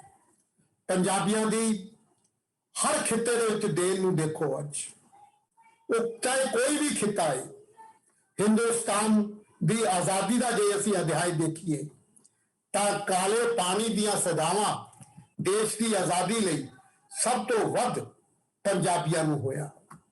और एक अनुमान यह भी है कि 80% काले पानी दियां सजावां भुगतण वाले पंचनद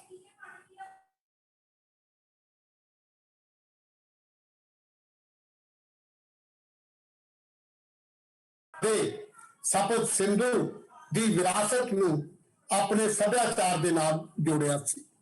मुझे एक बड़ी दिलचस्प गल याद आ रही है। जलियांवाला बाग दा कांड होया, सैकड़े पंजाबी ने शहादत का जाम पीता।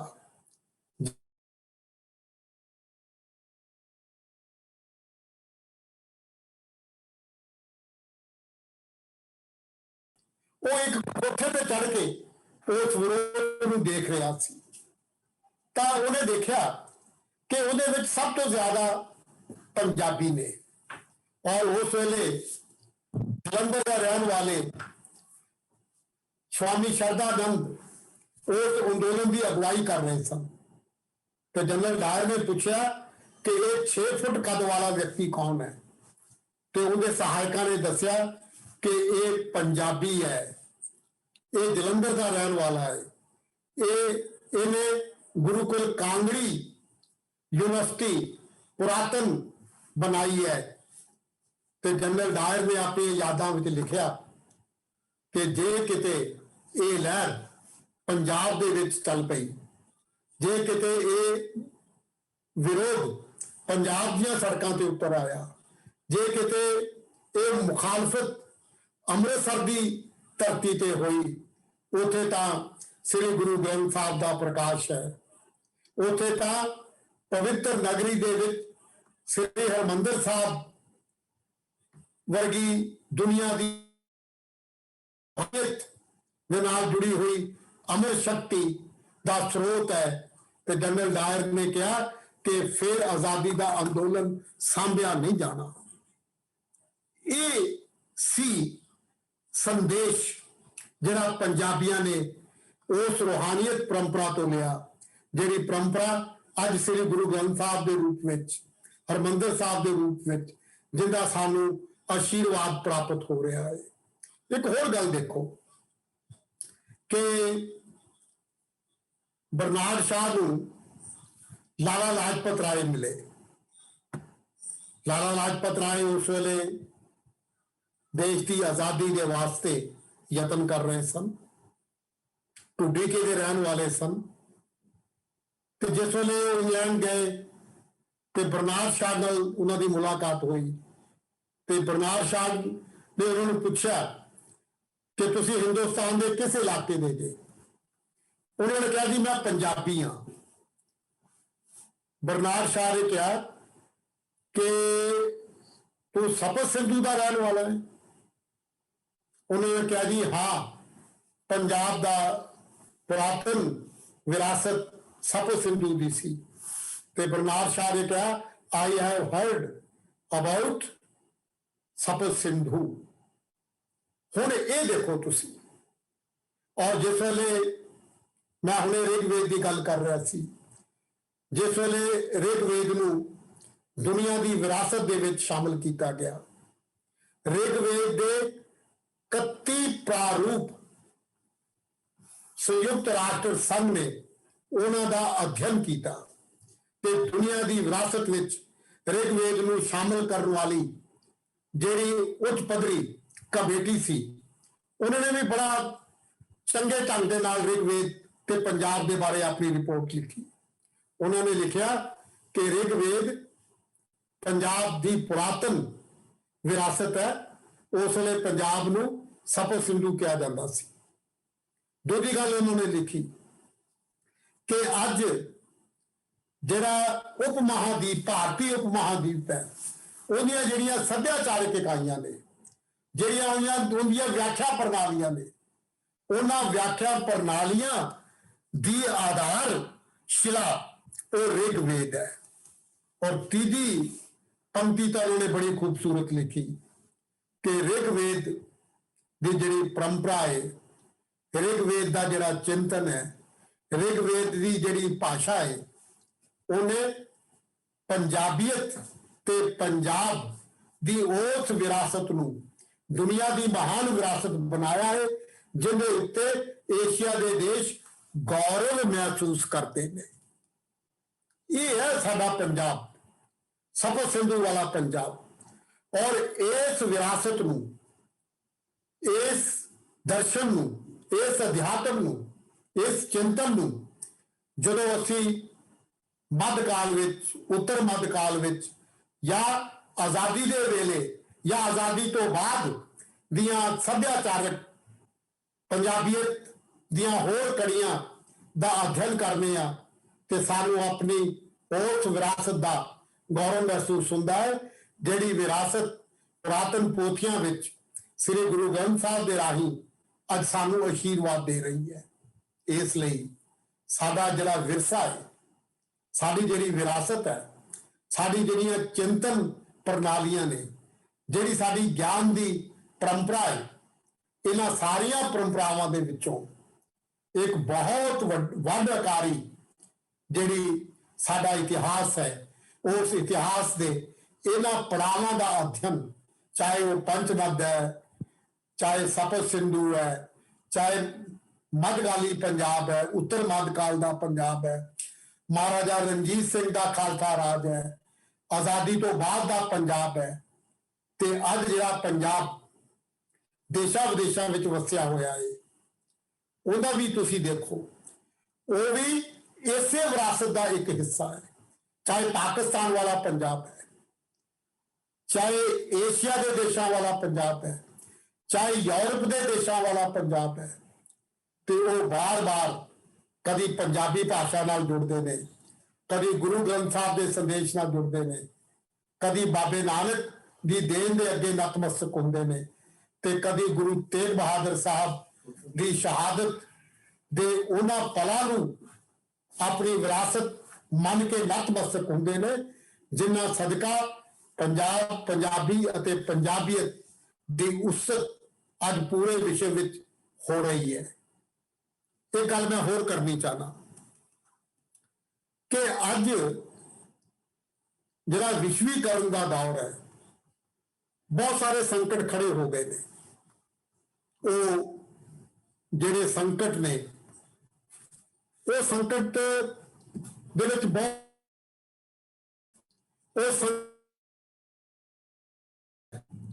ਔਰ ਉਹ ਸੰਕਟ ਦੇ ਵਿੱਚ ਆਪਣੀ ਪਹਿਚਾਨ ਗਵਾਉਣ ਦੇ ਜ਼ਿਆਦਾ ਮੌਕੇ ਨੇ।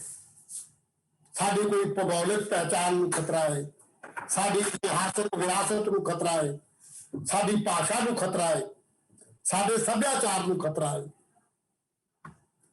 ਜੇ ਇਹਨਾਂ ਖਤਰਿਆਂ ਤੇ ਅਸੀਂ ਜਿੱਤ ਪ੍ਰਾਪਤ ਕਰਨੀ ਹੈ, ਜੇ ਇਹਨਾਂ ਖਤਰਿਆਂ ਚੋਂ ਅਸੀਂ ਆਪਣੀ ਪਹਿਚਾਣ ਨੂੰ ਬਰਕਰਾਰ ਰੱਖਣਾ ਹੈ, ਜੇ ਇਹਨਾਂ ਖਤਰਿਆਂ ਚੋਂ ਅਸੀਂ ਆਪਣੀ ਭਾਸ਼ਾ ਦੇ ਨਾਲ ਜੁੜਨਾ ਹੈ, ਤਾਂ ਫਿਰ ਦੋਸਤੋ ਜਿਹੜੀ ਸਾਡੀ ਵਿਰਾਸਤ ਹੈ, ਜਿਹੜੀ ਸਾਡੇ ਗੁਰਮਤਿ ਦਰਸ਼ਨ ਹੈ, ਜਿਹੜੀ ਸਾਡੀ ਪੰਜਾਬੀ ਭਾਸ਼ਾ ਹੈ, ਜਿਹਨੂੰ ਗੁਰੂ ਨਾਨਕ ਦੇਵ ਜੀ ਦਾ ਆਸ਼ੀਰਵਾਦ ਪ੍ਰਾਪਤ ਹੈ, ਗੁਰੂ ਅੰਗਦ ਦੇਵ ਜੀ ਦਾ ਆਸ਼ੀਰਵਾਦ ਪ੍ਰਾਪਤ ਹੈ, ਪੰਜਾਬ ਦੀਆਂ ਉਪ ਭਾਖਾਵਾਂ ਨੂੰ ਬਚਾਉਣ ਦੀ ਇੱਕ ਸ਼ਕਤੀ ਗੁਰੂ ਕਾਲ ਵਿੱਚ ਲੱਗੀ। ਤੇ ਜੇ ਅਸੀਂ ਅੱਜ ਆਪਣੀ ਵਿਰਾਸਤ ਨਾਲ, ਆਪਣੀ ਭਾਸ਼ਾ ਨਾਲ, ਆਪਣੀ ਮਾਂ ਬੋਲੀ ਨਾਲ, ਆਪਣੇ ਸਾਹਿਤ ਨਾਲ, ਆਪਣੇ ਸੱਭਿਆਚਾਰ ਨਾਲ ਜੁੜਦੇ ਹਾਂ, ਤੇ ਵਿਸ਼ਵੀਕਰਨ ਦੇ ਇਸ ਦੌਰ ਦੇ ਵਿੱਚ ਸਾਡੀ ਆਪਣੀ ਇੱਕ ਵੱਖਰੀ ਪਹਿਚਾਣ ਹੋਵੇਗੀ। ਔਰ ਇਸ ਵੱਖਰੀ ਪਹਿਚਾਣ ਦੇ ਜਿਹੜੇ ਵੱਡੇ ਆਧਾਰ ਸਤੰਭ ਹੋਣਗੇ, ਉਹਨਾਂ ਆਧਾਰ ਸਤੰਭਾਂ ਦੇ ਵਿੱਚ ਇੱਕ ਪਾਸੇ ਸਾਨੂੰ ਰਿਗਵੇਦ ਖੜਾ ਦਿਖਾਈ ਦੇਗਾ, ਦੂਜੇ ਪਾਸੇ ਸ੍ਰੀ ਗੁਰੂ ਗ੍ਰੰਥ ਸਾਹਿਬ ਦਾ ਆਸ਼ੀਰਵਾਦ ਸਾਨੂੰ ਪ੍ਰਾਪਤ ਹੋਏਗਾ, ਔਰ ਤੀਜੇ ਪਾਸੇ ਸਾਨੂੰ ਸਾਡੀਆਂ ਉਹ ਮਹਾਨ ਪੋਥੀਆਂ, ਸਾਡੀ ਮਹਾਨ ਵਿਰਾਸਤ, ਸਾਡਾ ਇਤਿਹਾਸ ਸਾਡੇ ਅੰਗ ਸੰਗ ਹੋਏਗਾ। ਤੇ ਫਿਰ ਜਿਹੜੀ ਚਿੰਤਾ ਕਦੇ ਪੰਜਾਬ ਦੇ ਵਿਦਵਾਨਾਂ ਨੇ ਕੀਤੀ ਸੀ, ਜਾਂ ਜਿਹੜੀ ਸਾਡੀ ਅਰਦਾਸ ਹੈ, ਉਹ ਸਾਨੂੰ ਪੂਰੀ ਤਰ੍ਹਾਂ ਨਾਲ ਵਾਹਿਗੁਰੂ ਦਾ ਹੱਥ ਸਾਡੇ ਸਿਰ ਤੇ ਰਹੇਗਾ, ਤੇ ਅਸੀਂ ਇਸ ਭੌਤਿਕ ਵਿਕਾਸ ਦੇ ਮਾਰਗਾਂ ਤੇ ਚੱਲਦੇ ਹੋਏ ਵੀ ਆਪਣੀ ਵਿਰਾਸਤ ਨੂੰ, ਪੰਜਾਬੀਅਤ ਨੂੰ, ਪੰਜਾਬੀ ਸੱਭਿਆਚਾਰ ਨੂੰ ਔਰ ਰਿਗਵੇਦ ਵਾਲੇ ਪੰਜਾਬ ਦੀ ਸੰਵੇਦਨਾ ਨੂੰ ਆਧੁਨਿਕ ਸਰੋਕਾਰਾਂ ਦੇ ਨਾਲ ਜੋੜ ਕੇ ਇੱਕ ਨਵੇਂ ਭਵਿੱਖ ਵੱਲ ਵਧਾਂਗੇ। ਇਹ ਜਿਹੜਾ ਭਵਿੱਖ ਹੈ, ਕਦੀ ਮੱਧਕਾਲ ਵਿੱਚ ਪੂਰੇ ਲੋਕਾਂ ਨੇ ਕਿਹਾ ਸੀ ਇਹ ਸੁਨਹਿਰੀ ਅਧਿਆਏ ਹੈ, ਫਿਰ ਕਿਹਾ ਸੀ ਕਿ ਇਹ ਤਾਂ ਭਾਰਤ ਦਾ ਇੱਕ ਗੋਲਡਨ ਪੀਰੀਅਡ ਹੈ। ਔਰ ਤੁਸੀਂ ਦੇਖੋ ਅੱਜ ਇੰਡੀਅਨ ਹਾਊਸ ਦੇ ਵਿੱਚ, ਇੰਗਲੈਂਡ ਦੇ ਵਿੱਚ ਵਸਤਾਂ ਪਈਆਂ ਨੇ, ਜਿੰਨੀਆਂ ਮਹਾਨ ਪੋਥੀਆਂ ਪਈਆਂ ਨੇ, ਜਿੰਨੇ ਕੋਈ ਨੂਰ ਹੀਰੇ ਪਏ ਨੇ, ਔਰ ਜਿੰਨੀਆਂ ਪੁਰਾਤਨ ਸੰਸਕ੍ਰਿਤ ਦੀਆਂ ਪੋਥੀਆਂ, ਗੁਰਮੁਖੀ ਦੀਆਂ ਪੋਥੀਆਂ, ਲਹਿੰਦੀ ਦੀਆਂ ਪੋਥੀਆਂ, ਉਹ ਸਾਰੀਆਂ ਦੀਆਂ ਸਾਰੀਆਂ ਕਦੀ ਪੰਚਨਦ ਸਪਤ ਸਿੰਧੂ ਦੀ ਧਰਤੀ ਤੇ ਉਹਨਾਂ ਦੀ ਰਚਨਾ ਹੋਈ ਸੀ। ਉਹ ਇੱਥੋਂ ਦੇ ਪਾਣੀਆਂ ਦੇ ਨਾਲ ਸਿੰਜੇ ਹੋਏ ਰੁੱਖਾਂ ਦੇ ਉਹ ਭੋਜ ਪੱਤਰ ਨੇ, ਜਿਨ੍ਹਾਂ ਦੇ ਉੱਤੇ ਬਹੁਤ ਸਾਰੇ ਪੰਜਾਬ ਸਪਤ ਸਿੰਧੂ ਦੇ ਵਿਦਵਾਨਾਂ ਨੇ ਆਪਣੇ ਵਿਚਾਰ ਲਿਖੇ ਸਨ। ਤੇ ਅੱਜ ਜਿਹੜੀਆਂ ਦੁਰਲਭ ਵਸਤੂਆਂ ਨੂੰ ਸੰਸਾਰ ਦੀਆਂ ਵੱਡੀਆਂ ਵਿਰਾਸਤ ਦੇ ਰੂਪ ਵਿੱਚ ਪੇਸ਼ ਕੀਤਾ ਜਾਂਦਾ ਹੈ, ਉਹਦੇ ਉੱਪਰ ਵੀ ਪੰਜਾਬੀ ਤੇ ਪੰਜਾਬੀ ਨਾਗਰਿਕਾਂ ਦਾ ਹੱਥ ਹੈ। ਕਿਉਂ ਕਿ ਇਹ ਸਾਡੀ ਵਿਰਾਸਤ ਹੈ, ਇਹ ਸਾਡਾ ਇਤਿਹਾਸ ਹੈ, ਜਿਹਨੂੰ ਦੁਨੀਆ ਨੇ ਅਪਣਾ ਕੇ, ਸਮਝ ਕੇ ਆਪਣੀ ਕੌਮਾਂ ਦਾ ਵਿਕਾਸ ਕੀਤਾ। ਔਰ ਉਹਨਾਂ ਕੌਮਾਂ ਦੇ ਵਿਕਾਸ ਦੇ ਵਿੱਚ ਸਾਡਾ ਸਪਤ ਸਿੰਧੂ, ਸਾਡਾ ਪੰਚਨਦ ਤੇ ਸਾਡਾ ਮਹਾ ਪੰਜਾਬ ਸ਼ਾਮਲ ਹੈ। ਬਿਲਕੁਲ कार्यक्रम शुरू होने तो पहला एक धुन वजी सी कि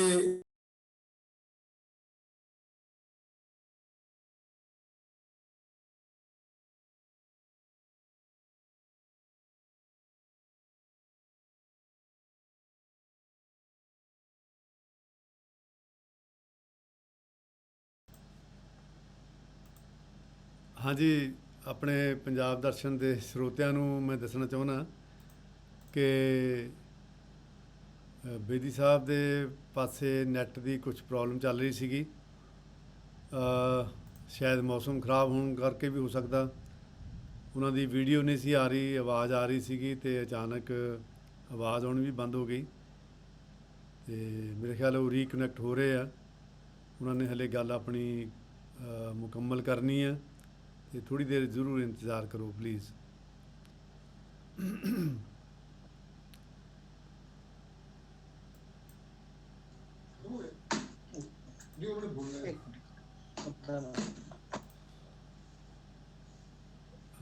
ਲੱਗ ਰਿਹਾ ਵੀ ਉਹ ਕਰ ਰਹੇ ਆ ਕੁਛ ਇੰਤਜ਼ਾਮ,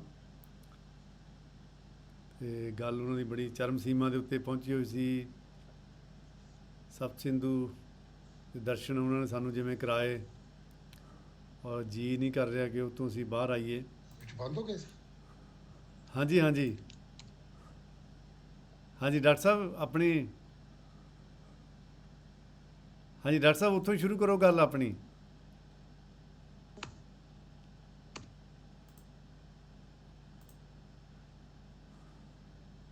ਤੁਸੀਂ ਉਹ ਗੀਤ ਦਾ ਜ਼ਿਕਰ ਕਰ ਰਹੇ ਸੀਗੇ ਜਿਹੜਾ ਪਹਿਲਾਂ ਸ਼ੁਰੂ 'ਚ ਲੱਗਿਆ ਸੀਗਾ ਧਨੀ ਰਾਮ ਚਾਤਰਿਕ ਉਹਨਾਂ ਦਾ, ਇਹ ਪੰਜਾਬ ਕਰਾਂ ਕੀ ਸਿਫਤ ਤੇਰੀ। ਹਾਂਜੀ ਹਾਂਜੀ ਹਾਂਜੀ ਹਾਂਜੀ। ਹਾਂਜੀ ਪੰਜਾਬ ਦੀ ਉਸਤਤ ਜਿਸ ਖੂਬਸੂਰਤ ਅੰਦਾਜ਼ ਨਾਲ ਇਸ ਕਾਵਿਕ ਰਚਨਾ ਵਿੱਚ ਕੀਤੀ ਗਈ, ਤਾਂ ਮੈਨੂੰ ਕਈ ਗੱਲਾਂ ਯਾਦ ਆ ਰਹੀਆਂ ਸਨ ਕਿ ਅੱਜ ਦੇ ਕਾਲ ਵਿੱਚ, ਵਿਸ਼ਵੀਕਰਨ ਦੇ ਦੌਰ ਵਿੱਚ ਪੰਜਾਬ ਦੀ ਭੂਮਿਕਾ ਬੜੀ ਮਹਾਨ ਹੈ। ਅੱਜ ਕਈ ਤਰ੍ਹਾਂ ਦੇ ਸੰਕਟ ਸਾਡੇ ਸਾਹਮਣੇ ਨੇ। ਭਾਸ਼ਾ ਦਾ ਸੰਕਟ ਹੈ, ਸੱਭਿਆਚਾਰ ਦਾ ਸੰਕਟ ਹੈ, ਉਹਦੇ ਨਾਲ ਨਾਲ ਆਪਣੀ ਪਹਿਚਾਨ ਦਾ ਸੰਕਟ ਹੈ। ਇਹਨਾਂ ਸਾਰੇ ਸੰਕਟਾਂ ਨੂੰ ਅਸੀਂ ਸਪਤ ਸਿੰਧੂ ਦੀ ਸੰਵੇਦਨਾ ਦੇ ਨਾਲ ਜੁੜ ਕੇ ਇਹਨਾਂ ਸੰਕਟਾਂ ਦੇ ਪਾਰ ਜਾ ਸਕਦੇ ਹਾਂ।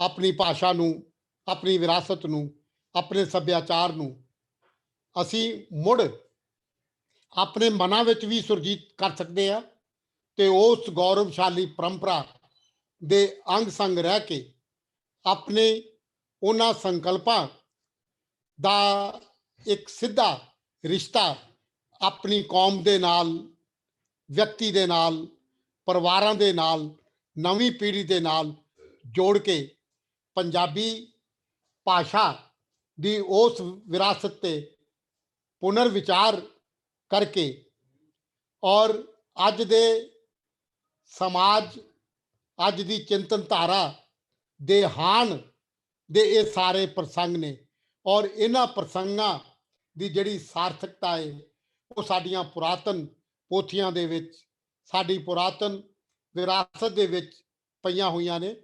ਮੈਂ ਹੁਣੇ ਗੱਲ ਕਰ ਰਿਹਾ ਸੀ ਕਿ ਇੰਡੀਆ ਹਾਊਸ ਇੰਗਲੈਂਡ ਦੇ ਵਿੱਚ ਜਿਹੜੀਆਂ ਦੁਰਲਭ ਪੋਥੀਆਂ ਨੇ, ਜਿਹੜੇ ਦੁਰਲਭ ਹੀਰੇ ਨੇ, ਜਿਹੜੀਆਂ ਦੁਰਲਭ ਵਸਤੂਆਂ ਨੇ, ਉਹ ਪੰਜਾਬ ਦੇ ਨਾਲ ਉਹਨਾਂ ਦਾ ਸਿੱਧਾ ਸੰਬੰਧ ਹੈ।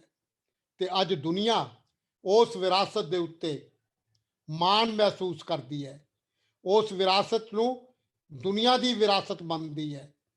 ਤੇ ਜੇ ਅਸੀਂ ਸੱਚਮੁੱਚ ਵਿਸ਼ਵ ਨੇ ਇੱਕ ਪਿਆਰ ਦਾ ਪਿੰਡ ਬਣਨਾ ਹੈ, ਤਾਂ ਫਿਰ ਪੰਜਾਬੀਅਤ ਦੇ ਸੰਕਲਪ, ਪੰਜਾਬ ਦਾ ਇਤਿਹਾਸ, ਪੰਜਾਬੀ ਸੱਭਿਆਚਾਰ ਦਾ ਦਾਰਸ਼ਨਿਕ ਆਧਾਰ ਸਾਡੀ ਪਹਿਚਾਨ ਰੱਖਣ ਦੇ ਵਿੱਚ ਇੱਕ ਦਰਪਣ ਬਣ ਸਕਦਾ ਹੈ। ਔਰ ਜਿਵੇਂ ਪ੍ਰੋਫੈਸਰ ਅਵਤਾਰ ਸਿੰਘ ਜੀ ਨੇ ਪੰਜਾਬ ਦਰਸ਼ਨ ਦੇ ਰਾਹੀਂ ਉਹ ਉਸ ਪੰਜਾਬ ਦੇ ਨੁਹਾਰ ਨੂੰ, ਉਸ ਪੰਜਾਬ ਦੀ ਨਿਸ਼ਾਨਦੇਹੀ ਕਰ ਰਹੇ ਨੇ, ਤਾਂ ਮੈਨੂੰ ਲੱਗਦਾ ਹੈ ਕਿ ਇਹ ਨਿਸ਼ਾਨਦੇਹੀ, ਇਹ ਦਰਸ਼ਨ ਹੋਰ ਵੀ ਸਾਰਥਕ ਹੋਵੇਗਾ ਜਦੋਂ ਆਪਣੀ ਅਸੀਂ ਪੰਚਨਦ, ਸਪਤ ਸਿੰਧੂ ਤੇ ਪੰਜਾਬ ਦੀਆਂ ਇਹਨਾਂ ਇਕਾਈਆਂ ਦੇ ਨਾਲ ਜੁੜ ਕੇ ਆਪਣੀ ਵੱਖਰੀ ਜੀਵਨ ਜਾਂਚ ਤੇ ਆਪਣੀ ਵੱਖਰੀ ਇੱਕ ਜਿਹੜੀ ਸਾਡੀ ਵਿਰਾਸਤ ਹੈ ਉਹਨੂੰ ਦੁਨੀਆ ਦੇ ਸਾਹਮਣੇ ਰੱਖ ਸਕਾਂਗੇ। ਤੁਹਾਡਾ ਸਾਰਿਆਂ ਦਾ ਬਹੁਤ ਬਹੁਤ ਧੰਨਵਾਦ। ਜਿਵੇਂ ਗੁਰਬਾਣੀ ਵਿੱਚ ਇੱਕ ਲਾਈਨ ਆਉਂਦੀ ਹੈ,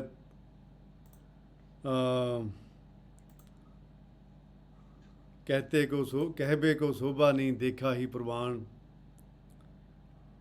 ਅੱਜ ਪ੍ਰੋਫੈਸਰ ਬੇਦੀ ਸਾਹਿਬ ਨੇ ਸਾਨੂੰ ਪੰਜਾਬ ਦੀ ਉਹ ਵਿਰਾਸਤ ਜਿਹੜੀ ਸਾਡੀਆਂ ਯਾਦਾਂ ਦੇ ਵਿੱਚ ਕਿਤੇ ਨਾ ਕਿਤੇ ਵਸੀ ਹੋਈ ਆ, ਪਰ ਸਾਨੂੰ ਭੁੱਲਦੀ ਜਾ ਰਹੀ ਹੈ, ਵਿਸਰਦੀ ਜਾ ਰਹੀ ਹੈ। ਉਹ ਸਤ ਸਿੰਧੂ ਦਾ ਪੰਜਾਬ, ਉਹ ਪ੍ਰਾਚੀਨ ਪੰਜਾਬ, ਪੁਰਾਤਨ ਪੰਜਾਬ, ਮਹਾਂ ਪੰਜਾਬ, ਉਹ ਸਾਡੇ ਸਾਹਮਣੇ ਸਾਕਾਰ ਕੀਤਾ ਔਰ ਉਹਦੀ ਮਹਿਮਾ, ਉਹਦੀ ਵਡਿਆਈ, ਉਹਦੀ ਮਹਾਨਤਾ ਸਾਡੇ ਸਾਹਮਣੇ ਸਾਕਾਰ ਕੀਤੀ।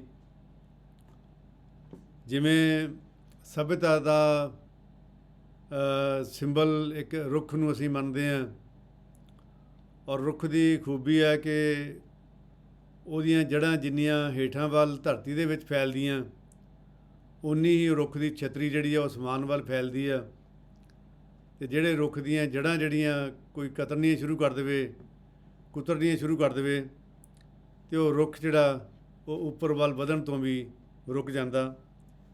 ਅੱਜ ਜਦੋਂ ਅਸੀਂ ਦੇਖ ਰਹੇ ਹਾਂ ਕਿ ਪੰਜਾਬ, ਇਹਦੀ ਛਤਰੀ ਜਿਹੜੀ ਆ, ਜਿਹੜੀ ਇੱਥੋਂ ਦੇ ਬੱਚਿਆਂ ਨੂੰ, ਇੱਥੋਂ ਦੇ ਪਸ਼ੂ ਪੰਛੀਆਂ ਨੂੰ, ਇੱਥੋਂ ਦੀਆਂ ਫਸਲਾਂ ਨੂੰ ਭਰਪੂਰਤਾ ਨਾਲ ਮਾਣਦੀ ਸੀ ਜਾਂ ਉਹਨੂੰ ਇੱਕ ਜੀਵਨ ਦਾਨ ਦਿੰਦੀ ਸੀ, ਅੱਜ ਉਹ ਸੁੱਕਦੀ ਹੋਈ ਨਜ਼ਰ ਆ ਰਹੀ ਹੈ। ਔਰ ਮੈਂ ਅਕਸਰ ਇਹ ਗੱਲ ਕਹਿੰਦਾ ਕਿ ਪੰਜਾਬ ਦੀ ਜਿਹੜੀ ਚੜ੍ਹਦੀ ਕਲਾ ਆ, ਜੇ ਉਹਦਾ ਅਸੀਂ ਅੰਦਾਜ਼ਾ ਲਾਉਣਾ ਹੋਵੇ ਕਿ ਕਿੰਨੀ ਕਿ ਸੱਚਮੁੱਚ ਚੜ੍ਹਦੀ ਕਲਾ ਆ, ਤਾਂ ਬੜੀ ਨਿਰਾਸ਼ਾਜਨਕ ਸਥਿਤੀ ਸਾਡੇ ਸਾਹਮਣੇ ਆਉਂਦੀ ਆ ਕਿ ਪੰਜਾਬ ਦੇ ਬੱਚੇ, ਪੰਜਾਬ ਦੇ ਜਵਾਨ ਪੰਜਾਬ ਵਿੱਚ ਰਹਿਣਾ ਨਹੀਂ ਚਾਹੁੰਦੇ। ਜਿਹੜੇ ਰੁੱਖ ਦੇ ਉੱਤੇ ਕੋਈ ਪੰਛੀ ਨਾ ਬੈਠੇ ਜਾਂ ਬਹਿਣਾ ਚਾਹੇ ਨਾ, ਅਤੇ ਉਸ ਰੁੱਖ ਨੂੰ ਅਸੀਂ ਕਿੰਨਾ ਕੁ ਸੁਭਾਗਾ ਕਹਿ ਸਕਦੇ ਹਾਂ, ਕਿੰਨਾ ਕੁ ਉਹਨੂੰ ਅਸੀਂ ਉਹਦੀ ਖੂਬਸੂਰਤੀ ਨੂੰ ਅਸੀਂ ਮਾਣ ਸਕਦੇ ਹਾਂ। ਇਹ ਜਿਹੜੀ ਸਾਰੀ ਪੰਜਾਬ ਦੀ ਦੁਰਦਸ਼ਾ ਸਾਡੇ ਸਾਹਮਣੇ ਨਜ਼ਰ ਆ ਰਹੀ ਆ, ਪੰਜਾਬ ਦੀ ਤਸਵੀਰ ਜਿਹੜੀ ਸਾਡੇ ਸਾਹਮਣੇ ਇਸ ਵੇਲੇ ਨਜ਼ਰ ਆ ਰਹੀ ਆ, ਜੇ ਅਸੀਂ ਉਹਨੂੰ ਠੀਕ ਕਰਨਾ ਹੋਵੇ ਤਾਂ ਸਾਡੇ ਕੋਲ ਦੋ ਰਸਤੇ ਆ, ਇੱਕ ਫਿਊਚਰ ਦਾ ਵੀ ਆ, ਇੱਕ ਪਾਸਟ ਦਾ ਵੀ ਆ, ਕਿ ਅਸੀਂ ਫਿਊਚਰ ਨੂੰ ਵੀ ਅਸੀਂ ਆਪਣੇ ਸਾਹਮਣੇ ਸਾਕਾਰ ਕਰ ਸਕੀਏ ਅਤੇ ਅਸੀਂ ਆਪਣੇ ਪਾਸਟ ਨੂੰ ਵੀ ਆਪਣੇ ਸਾਹਮਣੇ ਰੱਖ ਸਕੀਏ। ਜੇ ਅਸੀਂ ਅੱਗੇ ਵਧਣਾ ਤਾਂ ਸਾਨੂੰ ਪਿਛਲਾ ਵੀ ਪਤਾ ਹੋਣਾ ਚਾਹੀਦਾ ਵੀ ਅਸੀਂ ਕਿਸੇ ਵੇਲੇ ਕੀ ਸਾਂ, ਅੱਜ ਕੀ ਹਾਂ, ਅਤੇ ਅਸੀਂ ਕੀ ਹੋ ਸਕਦੇ ਹਾਂ। ਇਹ ਜਿਹੜੀ ਇੱਕ ਕੰਟੀਨਿਊਟੀ ਜਿਹੜੀ ਆ ਪਾਸਟ ਦੀ, ਫਿਊਚਰ ਦੀ, ਆਪਣੇ ਪ੍ਰੈਜ਼ੈਂਟ ਦੇ ਨਾਲ, ਇਹ ਬਹੁਤ ਜ਼ਰੂਰੀ ਆ। ਅਤੇ ਬੇਦੀ ਸਾਹਿਬ ਨੇ ਸਾਨੂੰ ਅੱਜ ਪੰਜਾਬ ਦਾ ਪਾਸਟ ਜਿਹੜਾ ਸਾਡੇ ਸਾਹਮਣੇ ਰੱਖਿਆ। ਅਸੀਂ ਪੰਜਾਬ ਵਿੱਚ ਬਹੁਤ ਸੌੜੇ ਹੋ ਗਏ ਹਾਂ, ਬੜੇ ਨੈਰੋ ਹੋ ਗਏ ਹਾਂ ਕਿ ਅਸੀਂ ਪਿੱਛੇ ਨੂੰ ਅਸੀਂ ਪੰਜਾਬ ਨੂੰ ਬਹੁਤ ਜ਼ਿਆਦਾ ਦੇਖਣਾ ਨਹੀਂ ਚਾਹੁੰਦੇ ਹੈ। ਸਾਡੇ ਬਹੁਤੇ ਵਿਦਵਾਨ ਜਿਹੜੇ ਆ ਉਹ ਪੰਜਾਬ ਨੂੰ ਪਿੱਛੇ ਵੱਲ ਨਹੀਂ ਜਾਣਾ ਚਾਹੁੰਦੇ, ਪਿੱਛੇ ਵੱਲ ਨਹੀਂ ਦੇਖਣਾ ਚਾਹੁੰਦੇ ਹੈ। ਅਤੇ ਜੇ ਅਸੀਂ ਪੰਜਾਬ ਨੂੰ ਫਿਊਚਰ ਦੇ ਨਾਲ ਜੋੜਨਾ ਤਾਂ ਉਹਨੂੰ ਪਾਸਟ ਦੇ ਨਾਲ ਵੀ ਜੋੜਨਾ ਪਏਗਾ, ਫਿਰ ਇੱਕ ਪੂਰੀ ਇੱਕ ਕੰਟੀਨਿਊਟੀ ਬਣਦੀ ਆ ਔਰ ਉਹਦੇ ਵਿੱਚ ਹੀ ਪੰਜਾਬ ਜਿਹੜਾ ਉਹ ਜੀ ਸਕਦਾ, ਬਚ ਸਕਦਾ, ਵੱਧ ਫੁੱਲ ਸਕਦਾ। ਬੇਦੀ ਸਾਹਿਬ ਨੇ ਅੱਜ ਇਸ ਲੈਕਚਰ ਦੇ, ਅੱਜ ਇਸ ਵਿਖਿਆਨ ਦੇ ਰਾਹੀਂ ਪੰਜਾਬ ਨੂੰ ਸਹੀ ਮਾਇਨਿਆਂ ਦੇ ਵਿੱਚ ਜਿਵੇਂ ਇੱਕ ਆਕਸੀਜਨ ਜਿਵੇਂ ਦੇਣ ਵਾਲਾ ਕੰਮ, ਇਸ ਤਰ੍ਹਾਂ ਉਹਨਾਂ ਦੇ ਵਿਖਿਆਨ ਨੇ ਕੀਤਾ। ਅਤੇ ਮੈਂ ਪੰਜਾਬ ਦਰਸ਼ਨ ਦੀ ਟੀਮ ਤੋਂ ਉਹਨਾਂ ਦਾ ਬਹੁਤ ਬਹੁਤ ਧੰਨਵਾਦੀ ਹਾਂ। ਅਤੇ ਉਹਨਾਂ ਨੇ ਆਪਣੇ ਕੀਮਤੀ ਸਾਨੂੰ ਸਮਾਂ ਦਿੱਤਾ। ਬੇਸ਼ੱਕ ਵਿੱਚ ਕੁਛ ਰੁਕਾਵਟ ਪਈ, ਕੁਛ ਦੇਰ ਲਈ ਅਸੀਂ ਉਹਨਾਂ ਦੀ ਵੀਡੀਓ ਨਹੀਂ ਦੇਖ ਸਕੇ, ਅਤੇ ਉਹਦੇ ਲਈ ਮੈਂ ਪੰਜਾਬ ਦਰਸ਼ਨ ਦੇ ਸਰੋਤਿਆਂ ਤੋਂ ਖਿਮਾ ਵੀ ਮੰਗਦਾ। ਲੇਕਿਨ ਜਿੱਥੇ ਨੈੱਟ ਦੀ ਕੋਈ ਪ੍ਰੋਬਲਮ ਆਉਂਦੀ ਹੈ, ਉਹਦੇ ਵਿੱਚ ਸਾਡਾ ਕੋਈ ਵੱਸ ਨਹੀਂ ਚੱਲਦਾ ਹੈ। ਅਤੇ ਸਾਡੀ ਇੱਕ ਪਰੰਪਰਾ ਕਿ ਜਿਹੜੇ ਸੱਜਣ ਜਿਹੜੇ ਆ, ਦੋਸਤ ਸਾਡੇ ਜਿਹੜੇ ਇਸ ਪ੍ਰੋਗਰਾਮ ਦੇ ਨਾਲ ਜੁੜੇ, ਇਸ ਸਮਾਗਮ ਦੇ ਨਾਲ ਜੁੜੇ ਔਨਲਾਈਨ, ਉਹਨਾਂ ਦੇ ਨਾਮ ਮੈਂ ਜ਼ਰੂਰ ਪੜ੍ਹਨਾ ਚਾਹੁੰਦਾ। ਚਰਨਜੀਤ ਮਾਨ, ਪ੍ਰੋਫੈਸਰ ਕੁਲਦੀਪ ਸਿੰਘ, ਗੁਰੂ ਨਾਨਕ ਦੇਵ ਯੂਨੀਵਰਸਿਟੀ ਅੰਮ੍ਰਿਤਸਰ ਤੋਂ ਹਰਕਮਲ ਕੌਰਪਾਲ, ਅਸ਼ਵਿੰਦਰ ਕੌਰ USA ਤੋਂ, ਡਾਕਟਰ ਪਰਮਜੀਤ ਸਿੰਘ ਸਿੱਧੂ, ਗੁਰੂ ਨਾਨਕ ਦੇਵ ਯੂਨੀਵਰਸਿਟੀ ਅੰਮ੍ਰਿਤਸਰ ਤੋਂ, professor Ranjit Singh Bajwa, doctor Manjit Singh Delhi university, doctor Jagveer Singh Delhi university, principal Jasvir Kaur, Prabhjot Kaur, all India radio Jalandhar, professor Kaul SN college Banga, professor Baljit Kaur Riar, Punjabi ਵਿਭਾਗ, ਗੁਰੂ ਨਾਨਕ ਦੇਵ ਯੂਨੀਵਰਸਿਟੀ ਅੰਮ੍ਰਿਤਸਰ, ਤਰਲੋਚਨ ਸਿੰਘ ਦਪਾਲਪੁਰੀ, ਡਾਕਟਰ ਸੁਰਿੰਦਰ ਮੋਹਨ ਸਿੰਘ ਸਿੱਧੂ ਜਾਡਲਾ, ਅਮਨ, ਸਵਰਨਜੀਤ ਸਿੰਘ ਬਰਾੜ, USA ਤੋਂ, ਪਰਮਿੰਦਰ ਸੋਢੀ ਜਾਪਾਨ ਤੋਂ, ਗੁਰਬਚਨ ਸਿੰਘ ਸਾਗਰੀ ਅੰਡੇਮਾਨ ਤੋਂ, ਗੁਰਬਚਨ ਮਾਨ, ਜਸਪਾਲ ਸਿੰਘ USA ਤੋਂ, ਕੁਲਦੀਪ ਸਿੰਘ USA, ਦਵਿੰਦਰ ਭੁੱਲਾ ਰਾਈ, ਪ੍ਰੋਫੈਸਰ ਮਨਜਿੰਦਰ ਸਿੰਘ ਗੁਰੂ ਨਾਨਕ ਦੇਵ ਯੂਨੀਵਰਸਿਟੀ ਅੰਮ੍ਰਿਤਸਰ ਤੋਂ, ਮੋਹਨ ਬੇਗੋਵਾਲ, ਕੇਸ਼ਵ ਜੈਨ, ਪਰਮਿੰਦਰ ਸਿੰਘ ਬੰਗਾ, ਜਸਵਿੰਦਰ ਕੌਰ ਭੱਟੀ, ਡਾਕਟਰ ਬਰਿੰਦਰ ਕੌਰ, ਪ੍ਰੋਫੈਸਰ ਸ਼ਾਮ Singh Garhdiwala, Satnam Singh, vice chancellor doctor Dharamjit Singh, professor Harjinder Singh Lyallpur Khalsa college Jalandhar, Ramandeep Singh, Kashmir Singh ਪਟਿਆਲੇ ਤੋਂ ਅਤੇ ਵਿਸ਼ਾਲ ਕੁਮਾਰ, ਹੋਰ ਬਹੁਤ ਸਾਰੇ ਸੱਜਣ ਜਿਹੜੇ ਆ ਉਹ ਔਨਲਾਈਨ ਜੁੜੇ ਹੋਏ ਸੀਗੇ, ਦੇਖ ਰਹੇ ਸੀਗੇ ਅਤੇ ਲੈਕਚਰ ਸੁਣ ਰਹੇ ਸੀਗੇ। ਨਾਲ ਬਹੁਤ ਸਾਰੇ ਉਹਨਾਂ ਨੇ ਕਮੈਂਟ ਵੀ ਕੀਤੇ। ਖਾਸ ਤੌਰ ਦੇ ਉੱਤੇ ਪ੍ਰੋਫੈਸਰ ਕੁਲਦੀਪ ਸਿੰਘ, ਗੁਰੂ ਨਾਨਕ ਦੇਵ ਯੂਨੀਵਰਸਿਟੀ ਦੇ ਪੋਲੀਟੀਕਲ ਸਾਇੰਸ ਦੇ ਵੱਡੇ ਵਿਦਵਾਨ, ਉਹਨਾਂ ਨੇ ਨਾਲ ਉਹਨਾਂ ਦੇ ਲੈਕਚਰ ਦਾ ਗੌਰਵ ਜਿਹੜਾ ਉਹ ਮਹਿਸੂਸ ਕਰਦੇ ਹੋਏ ਉਹ ਬੜੇ ਅੱਛੇ ਕਮੈਂਟ ਦੇ ਰਹੇ ਸੀਗੇ। ਉਹਨਾਂ ਦੇ ਨਾਲ ਕੋਰਪਾਲ ਸਾਹਿਬ, ਉਹਨਾਂ ਨੇ ਵੀ ਉਸ ਵਿਰਾਸਤ ਨੂੰ ਯਾਦ ਕੀਤਾ ਅਤੇ ਰੀਰਾਈਟ ਉਹਦੇ ਵਿੱਚ ਲਿਖਣ ਦੀ ਕੋਸ਼ਿਸ਼ ਕੀਤੀ। ਅਤੇ ਅਸੀਂ ਇਹਨਾਂ ਸਾਰੇ ਸੱਜਣਾਂ ਦੇ ਬੜੇ ਧੰਨਵਾਦੀ ਹਾਂ ਜਿਨ੍ਹਾਂ ਨੇ ਆਪਣੇ ਮਨੋਂ ਜੁੜ ਕੇ ਇਸ ਵਿਖਿਆਨ ਨੂੰ ਸੁਣਿਆ ਔਰ ਪੰਜਾਬ ਦਰਸ਼ਨ ਜਿਹੜਾ ਉਹਦੇ ਮਾਣ ਵਿੱਚ ਵਾਧਾ ਕੀਤਾ। ਅਤੇ ਇਹਨਾਂ ਸਾਰੇ ਸੱਜਣਾਂ ਦਾ ਬਹੁਤ ਬਹੁਤ ਧੰਨਵਾਦ ਹੈ। ਅਤੇ ਮੈਂ ਅਖੀਰ ਦੇ ਵਿੱਚ ਫਿਰ ਆਪਣੇ ਸਰਪ੍ਰਸਤ ਪ੍ਰੋਫੈਸਰ ਹਰਪਾਲ ਸਿੰਘ ਅਤੇ ਪ੍ਰੋਫੈਸਰ ID ਗੌਡ, ਜਿਨ੍ਹਾਂ ਦਾ ਸਾਨੂੰ ਹਮੇਸ਼ਾ ਆਸ਼ੀਰਵਾਦ ਰਹਿੰਦਾ, ਜਿਨ੍ਹਾਂ ਦੀ ਸਲਾਹ ਨਾਲ ਅਸੀਂ ਚੱਲਦੇ ਹਾਂ ਔਰ ਜਿਹੜੇ ਸਾਨੂੰ ਨਵੇਂ ਵਿਸ਼ੇ ਦੱਸਦੇ ਰਹਿੰਦੇ ਆ ਔਰ ਉਹਨਾਂ ਵਿਦਵਾਨਾਂ ਦੀ ਦੱਸ ਵੀ ਪਾਉਂਦੇ ਰਹਿੰਦੇ ਆ ਜਿਨ੍ਹਾਂ ਨੂੰ ਅਸੀਂ ਪੰਜਾਬ ਦਰਸ਼ਨ 'ਤੇ ਬੁਲਾ ਸਕਦੇ ਹਾਂ। ਡਾਕਟਰ ਗੌਡ ਸਾਹਿਬ ਵੀ ਨਾਲ ਦੇਖ ਰਹੇ ਸੀਗੇ ਔਰ ਉਹ ਕਮੈਂਟ ਵੀ ਕਰ ਰਹੇ ਸੀਗੇ ਅਤੇ ਇਹਨਾਂ ਦਾ ਬਹੁਤ ਬਹੁਤ ਧੰਨਵਾਦ। ਉਹ ਤੋਂ ਇਲਾਵਾ ਇਹ ਜਿਹੜਾ ਪੰਜਾਬ ਦਰਸ਼ਨ ਦਾ ਪ੍ਰੋਗਰਾਮ, ਇਹ ਜਿਹੜਾ ਸਮਾਗਮ ਅਸੀਂ ਦੇਖਦੇ ਹਾਂ, ਇਹਦਾ ਸੁਹਜ ਅਤੇ ਸਹਿਜ ਬਰਕਰਾਰ ਰੱਖਣ ਵਿੱਚ ਸਾਡੇ ਮਦਦਗਾਰ ਹਰਪ੍ਰੀਤ ਅਤੇ ਪਰਮਿੰਦਰ, ਇਹਨਾਂ ਦਾ ਬਹੁਤ ਬਹੁਤ ਧੰਨਵਾਦ। ਅਤੇ ਸਾਡੀ ਪੰਜਾਬ ਦਰਸ਼ਨ ਦੀ ਸਿਰਜਕ ਟੀਮ ਜਸਕਰਨ, ਕਮਲੇਸ਼, ਪੰਜਾਬੀ ਯੂਨੀਵਰਸਿਟੀ ਪਟਿਆਲੇ ਤੋਂ, ਹਰਮੀਤ ਕੌਰ, ਦਿਲਦਾਰ ਅਤੇ ਮਹਿਤਾਬ, ਇਹਨਾਂ ਸਾਰਿਆਂ ਦਾ ਬਹੁਤ ਬਹੁਤ ਧੰਨਵਾਦ। ਅਖੀਰ ਦੇ ਵਿੱਚ ਸਾਡੇ ਪੰਜਾਬ ਦਰਸ਼ਨ ਦੇ ਮਹਾਂ ਸਰਪ੍ਰਸਤ ਕੁਲਵਿੰਦਰ ਕੌਰ ਦਾ ਬਹੁਤ ਬਹੁਤ ਧੰਨਵਾਦ, ਜਿਨ੍ਹਾਂ ਕਰਕੇ ਇਹ ਸਮਾਗਮ ਜਿਹੜਾ ਚੱਲਦਾ। ਅਤੇ ਅਖੀਰ ਵਿੱਚ ਸਮੂਹ ਦਰਸ਼ਕਾਂ ਅਤੇ ਸਰੋਤਿਆਂ ਦਾ ਬਹੁਤ ਬਹੁਤ ਧੰਨਵਾਦ। ਬੇਦੀ ਸਾਹਿਬ ਨੂੰ ਅਸੀਂ ਫਿਰ ਵੀ ਮੌਕਾ ਦੇਵਾਂਗੇ, ਮੌਕਾ ਨਹੀਂ ਦੇਵਾਂਗੇ, ਉਹਨਾਂ ਦੀ ਸੇਵਾ ਲਵਾਂਗੇ ਅਸੀਂ, ਕਿਉਂਕਿ ਬਹੁਤ ਸਾਰੇ ਵਿਸ਼ੇ ਆ ਜਿਨ੍ਹਾਂ ਬਾਰੇ ਬੇਦੀ ਸਾਹਿਬ ਇੰਨੀ ਵਿਸ਼ਾਲਤਾ ਨਾਲ ਬੋਲ ਸਕਦੇ ਆ। ਅਤੇ ਮੇਰਾ ਤਾਂ ਖਿਆਲ ਹੈ ਵੀ ਭਾਰਤ ਦਾ ਕੋਈ ਵੀ ਵਿਸ਼ਾ ਐਸਾ ਨਹੀਂ ਹੈ ਜਿਹਦੇ ਬਾਰੇ ਬੇਦੀ ਸਾਹਿਬ ਸਾਨੂੰ ਇਸ ਤਰ੍ਹਾਂ ਦੀ ਜਾਣਕਾਰੀ ਨਹੀਂ ਦੇ ਸਕਦੇ। ਉਹਨਾਂ ਸਾਹਮਣੇ ਸਾਰਾ ਹਿੰਦੁਸਤਾਨ ਇੱਕ ਕਿਤਾਬ ਵਾਂਗ ਖੁੱਲ੍ਹ ਜਾਂਦਾ ਜਦੋਂ ਉਹ ਬੋਲਦੇ ਆ। ਅਤੇ ਅੱਜ ਅਸੀਂ ਉਹ ਖੁੱਲ੍ਹੀ ਹੋਈ ਕਿਤਾਬ ਉਹਨਾਂ ਸਾਹਮਣੇ ਉਹਦੇ ਦਰਸ਼ਨ ਕੀਤੇ ਆ। ਅਤੇ ਬੇਦੀ ਸਾਹਿਬ ਬਹੁਤ ਬਹੁਤ ਮਿਹਰਬਾਨੀ ਤੁਹਾਡੀ। ਅਤੇ ਬਹੁਤ ਪੰਜਾਬ ਦਰਸ਼ਨ ਨੂੰ ਤੁਸੀਂ ਇੰਨਾ ਵਧੀਆ ਮੌਕਾ ਏਡੇ ਵਿਦਵਾਨ ਦੋਸਤਾਂ ਦੇ ਨਾਲ ਇੱਕ ਸੰਵਾਦ ਕਰਨ ਦਾ ਅਵਸਰ ਮੈਨੂੰ ਦਿੱਤਾ। ਪੰਜਾਬ ਦਰਸ਼ਨ ਨੂੰ ਯਾਦ ਰੱਖਣਾ ਜੀ, ਅਸੀਂ ਫਿਰ ਵੀ ਤੁਹਾਡੇ ਕੋਲ ਆਉਣਾ। ਅਤੇ ਮੈਂ ਹਮੇਸ਼ਾ ਹੀ ਤੁਹਾਡੀਆਂ ਇਹਨਾਂ ਯਤਨਾਂ ਦਾ, ਤੁਹਾਡੇ ਦੋਸਤਾਂ ਮਿੱਤਰਾਂ ਦਾ ਬੜਾ ਰਿਣੀ ਰਹਿਣਾ ਕਿ ਇੱਕ ਚੰਗੇ ਪੰਜਾਬ ਦੀ ਇਤਿਹਾਸਕਾਰੀ ਵੱਲੋਂ ਰੁਚਿਤ ਰਹਿੰਦੇ ਨੇ। ਅੱਜ ਡਾਕਟਰ ਸਾਹਿਬ ਦਿੱਲੀ ਤੋਂ ਡਾਕਟਰ ਮਨਜੀਤ ਸਿੰਘ ਖਾਸ ਤੌਰ 'ਤੇ ਉਹ ਵੀ ਦੇਖ ਰਹੇ ਸੀਗੇ, ਅਤੇ ਡਾਕਟਰ ਜਗਵੀਰ ਸਿੰਘ ਵੀ ਉਚੇਚੇ ਤੌਰ 'ਤੇ ਦੇਖ ਰਹੇ ਸੀਗੇ। ਅਤੇ ਉਹਨਾਂ ਨੂੰ ਜਦੋਂ ਤੁਹਾਡੇ ਨਾਂ ਦਾ ਪਤਾ ਲੱਗਿਆ ਹੋਣਾ ਅਤੇ ਉਹਨਾਂ ਨੇ ਫਿਰ ਟਾਈਮ ਕੱਢਿਆ ਵੀ ਜ਼ਰੂਰ ਸੁਣਨਾ ਤੁਹਾਨੂੰ, ਅਤੇ ਉਹਨਾਂ ਦਾ ਫਿਰ ਮੈਂ ਬਹੁਤ ਬਹੁਤ ਧੰਨਵਾਦ ਕਰਦਾ। ਉਹਨਾਂ ਮਿੱਤਰਾਂ ਦਾ ਮੈਂ ਵੀ ਬਹੁਤ ਬਹੁਤ ਧੰਨਵਾਦ ਕਰਨਾ। ਬਹੁਤ ਮਿਹਰਬਾਨੀ ਸਰ।